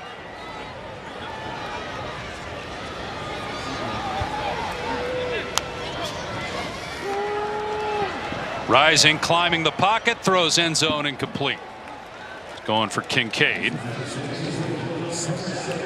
Well, yeah, I think through analytics, though, too, in the study of all of this and the percentages, coaches have started to realize that the percentages are higher of making it than they probably ever thought they were. You just didn't have the analytics material before. Tom Analytics Luganville, is that what you're telling me? I'm telling you, when you show coaches percentages, that builds confidence in letting it happen. No question. You're 100% right. 2nd and 10. Give to Thomas straight ahead. Inside the 10.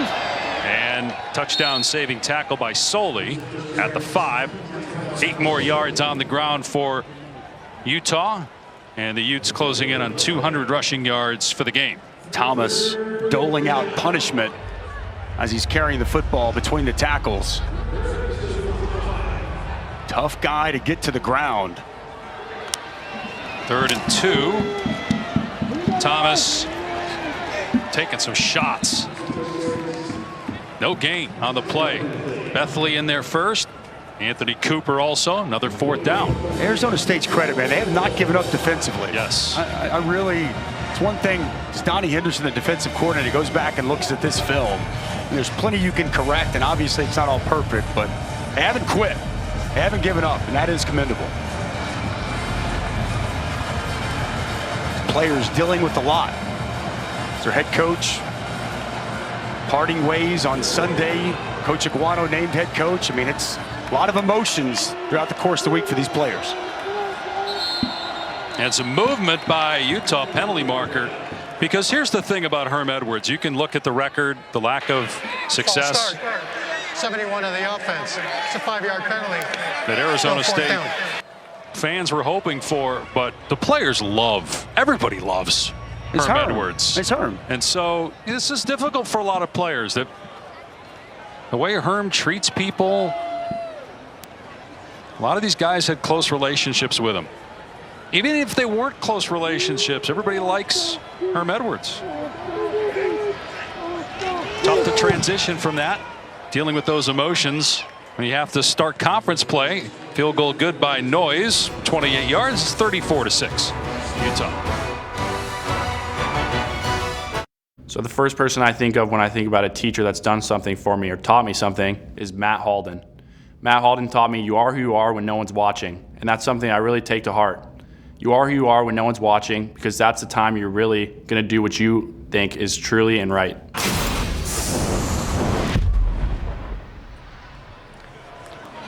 That'd be good for Lugs and Dusty to follow. Extra Yard for Teachers Week is an annual back-to-school effort led by the College Football Playoff Foundation that brings college sports together, recognize and show appreciation to get teachers across the country. To support Extra Yard for Teachers recognition and resource initiatives, follow at CFB Extra Yard or scan the QR code for more.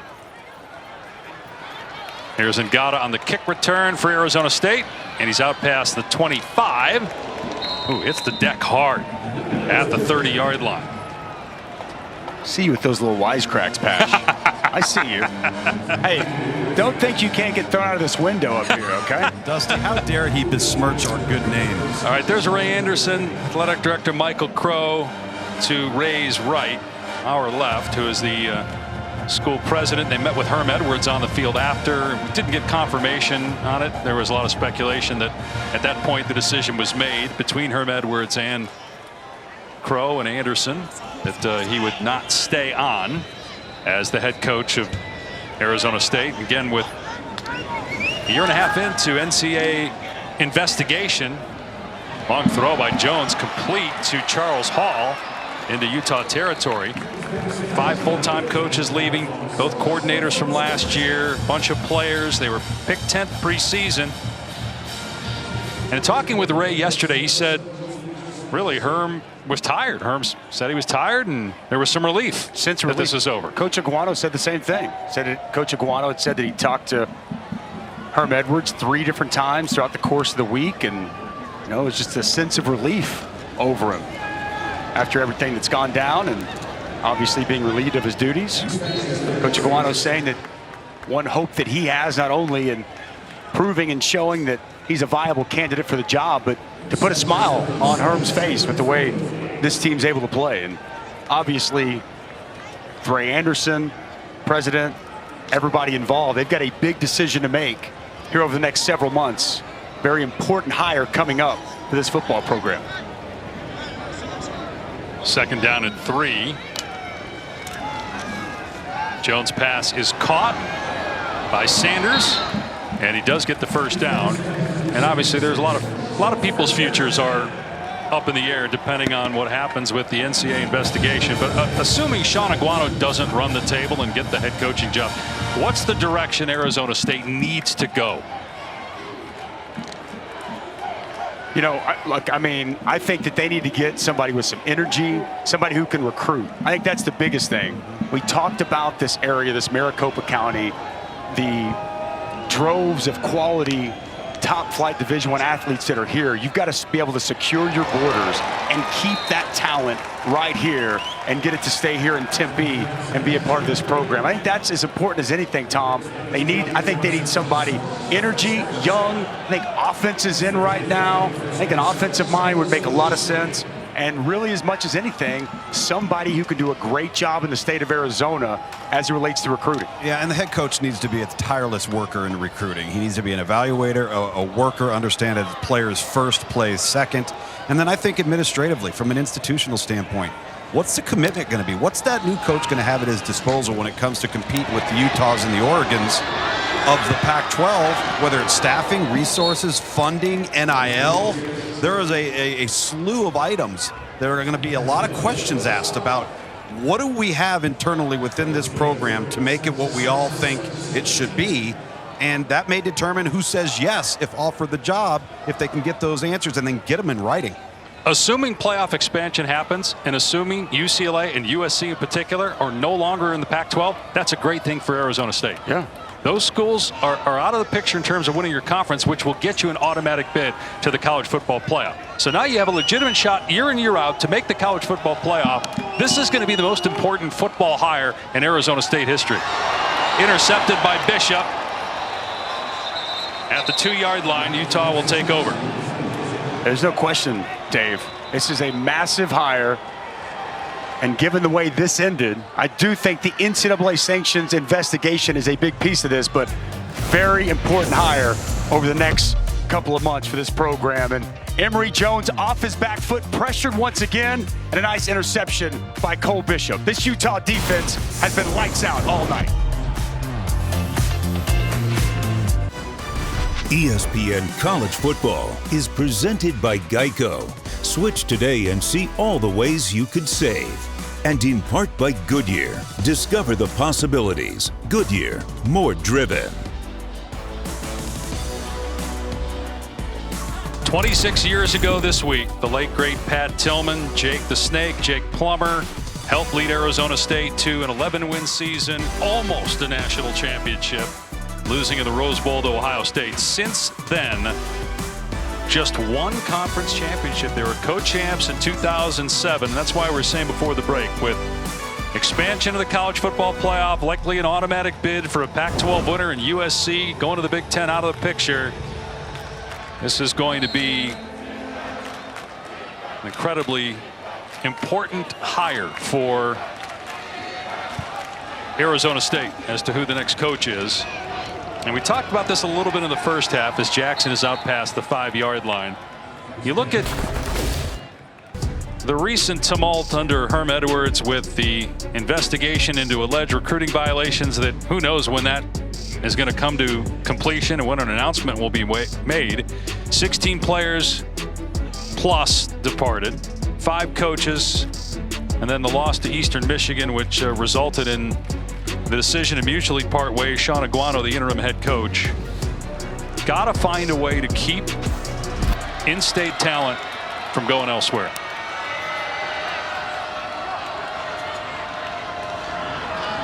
Jackson again, able to break one tackle and brought down by Bethley. And to me, that's the biggest key. And look, you live here, Dave. I mean, this is a gorgeous place to live. There's a lot to sell here in Tempe. And just being able to secure this area, I mean, it's got to be right there at the very top of the list. You know, you look at that list of departed players, too. You're looking at Eric Gentry, who's probably the best player right now in USC's front four. Johnny Wilson, we've seen what he's done at Florida State the last couple of weeks. Even Jaden Daniels looks like he looked as a freshman here at Arizona State playing for LSU now. So we're talking about good players that left the program. Rising has a completion out to the 10-yard line to Enos. If you're a coach, though, and you're not sure when the investigation's going to end and what the sanctions are, why would you take the job? Well, it's a bit of a gamble. I mean, you can look at Tennessee. I mean, Josh Heupel takes that job. But that's Tennessee. It's essentially a slap on the wrist. LSU, we just got, the NCAA just ruled on them a slap on the wrist. I mean, what will the NCAA really do? I think that's the question that nobody knows. I mean, it's a bit of a gamble at this point when the questions are out there, but you have to start to wonder, given all the conversation about how, does the NCAA really have teeth? Is that really going to scare somebody away if they feel this is a sleeping giant of a job? Guess it depends on the names you're going after, too.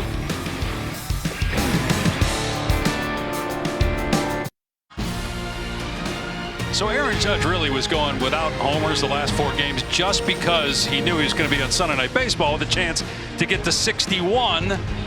7 Eastern time. ESPN. Baseball tonight kicks it off at 6 Eastern. Trying to tie Roger Maris for the most in American League history. Over the last 4 games, since hitting number 60, Judge is 3 for 13. Now, they have been pitching around him some. He's got 5 walks, but he's also struck out 6 times. In the hunt for the Triple Crown as well. Leading baseball, American League in home runs, RBIs, right there at the top in average. Stellar season for Mr. Judge. Some interesting, got a chance to see a lot of his at-bats today during college football. Struck a chord with some folks, but unable to get to 61. We'll see if he does it tomorrow night, Sunday night. Second down and 10, Arizona State down 34-6 to Utah. Sun Devils have not started 1-3 since 1994. That was Kyle Whittingham's first year at Utah as an assistant coach, as that pass is caught by Cam Johnson. Kyle Whittingham's first head coaching opportunity at Utah was here in the Fiesta Bowl. Urban Meyer was going to leave for Florida, so they were co-coaches that game. Kyle Whittingham got the win and now is in year 18 as the head man. They've got, like Arizona State, difficult schedule coming up with Oregon State, USC. Arizona State's got SC next week, and Washington as well. UCLA next week. Don't overlook that game. Out of the backfield, Balladay down to about the 30. Sorry, UCLA in 2 weeks. It's another team. Keep an eye on them with DTR at quarterback. So one of the things we were touching on before the break with regard to names of people you're going after, if you're Arizona State looking at the next head coach, and again, who knows when it's all said and done, are the same people that are in position now to make decisions, are they still there to make the next hire? And if there is a cloud of an investigation and you're not sure what kind of names, if you're Ray Anderson, if you're Michael Crow, are you looking at? Are you scared off by some of the bigger names, thinking that maybe you can't attract somebody who's going to leave a good job for a job like this when you don't know the future, based on no word from the NCAA? All valid questions, and ones that it's just tough to really judge at this point in time, because like you said, there are far more questions to a lot of this than anybody has answers. But I would say if you're an established coach that's in a really good standing, got a good culture already implemented, no, it's probably going to be tough to leave with so many question marks surrounding. But there's a lot of bright young coordinators, there's a lot of up-and-coming coaches that I would imagine would jump at the opportunity to get a job like this. Valladay ripped down inside the 30-yard line. You think about Clemson, when the decision, Tommy Bowden part ways with Clemson, and they identified Dabo Swinney. Yeah. Look how that turned out. Is there somebody like that that's out there in college football? You know, the argument I would make there, guys, though, and again, it goes back to the whole institutional commitment. They identified Dabo Swinney, and then the university said, we are all in on making our biggest revenue producer a giant. And that's what they did. It was perfect timing for Dabo because the university was all in on it. Do you get the sense that that's not the case here as Jones' pass is complete inside the 15? I do. I think there's limits. I think there's limitations. You know, how much do they want to truly invest to? So, for example, if we're going to assume or believe that Oregon maybe has the greatest resources of anybody in this conference, does Arizona State want to beat Oregon on an annual basis? And if so, are they willing to do what Oregon has done as a program? Inside 3 minutes to go in this one. Jones to the end zone, incomplete. He had Chad Johnson Jr. Couldn't connect. And then on the flip side, you've got a program like Utah, who Kyle Whittingham told us himself, you know, they don't get the 4- and 5-star guys. It's about development. It's about identifying talent and the right players for their program. So it's fascinating the different ways you can have success in college football. And the most important thing is getting this next hire right, whichever way it's going to be. Jones' pass is caught by Sanders, who stumbles down to the 6, so he's short of the line to gain. Bring up 3rd down.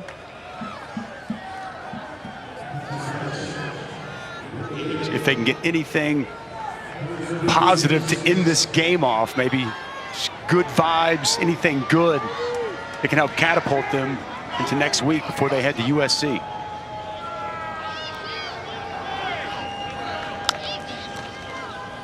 Play action.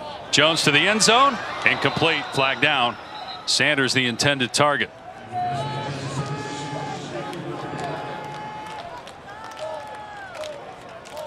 Now, there have been some good assistant coaches, young assistant coaches that have been here at Arizona State recently. Illegal formation.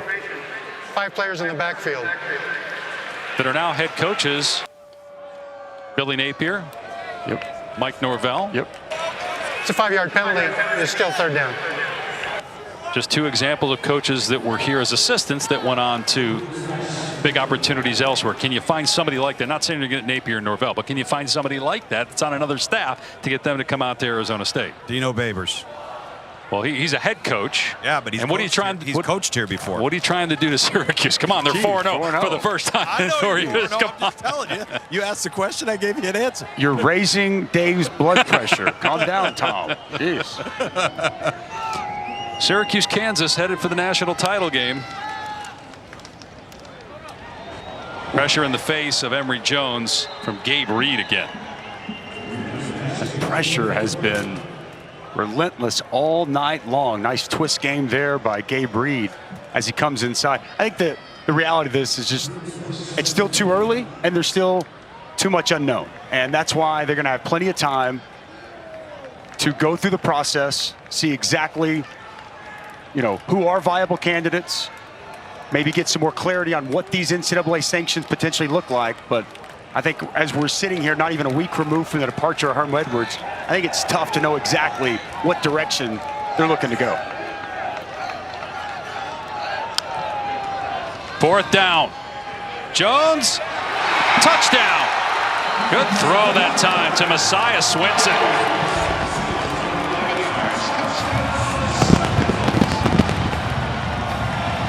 Well, you said it earlier, Dusty. They haven't quit. They're still fighting. That's a credit to Sean Aguano and his staff for how they've been able to get these players stay committed this week. See Swinson right there. Inline tight end. Good protection finally for Emory Jones, and a good find to finally get this Sun Devil offense in the end zone. I think if you're a Sun Devil fan, that part is encouraging, though. You got a long season to go. The players are still playing very hard here down the stretch in a game where Utah has been in full command for a while. ESPN College Football is presented by Geico. When we are done, Stan and Neil are standing by with SportsCenter from Los Angeles. Great day at college football. All the sights and sounds of the last college football Saturday in September. Think about that for a second. It's October 1st, next Saturday. Aaron Judge, Sunday Night Baseball, going for number 61. Nice outfit there. I like that. Finding things to say and do in a blowout. So 34-13. Utah in front.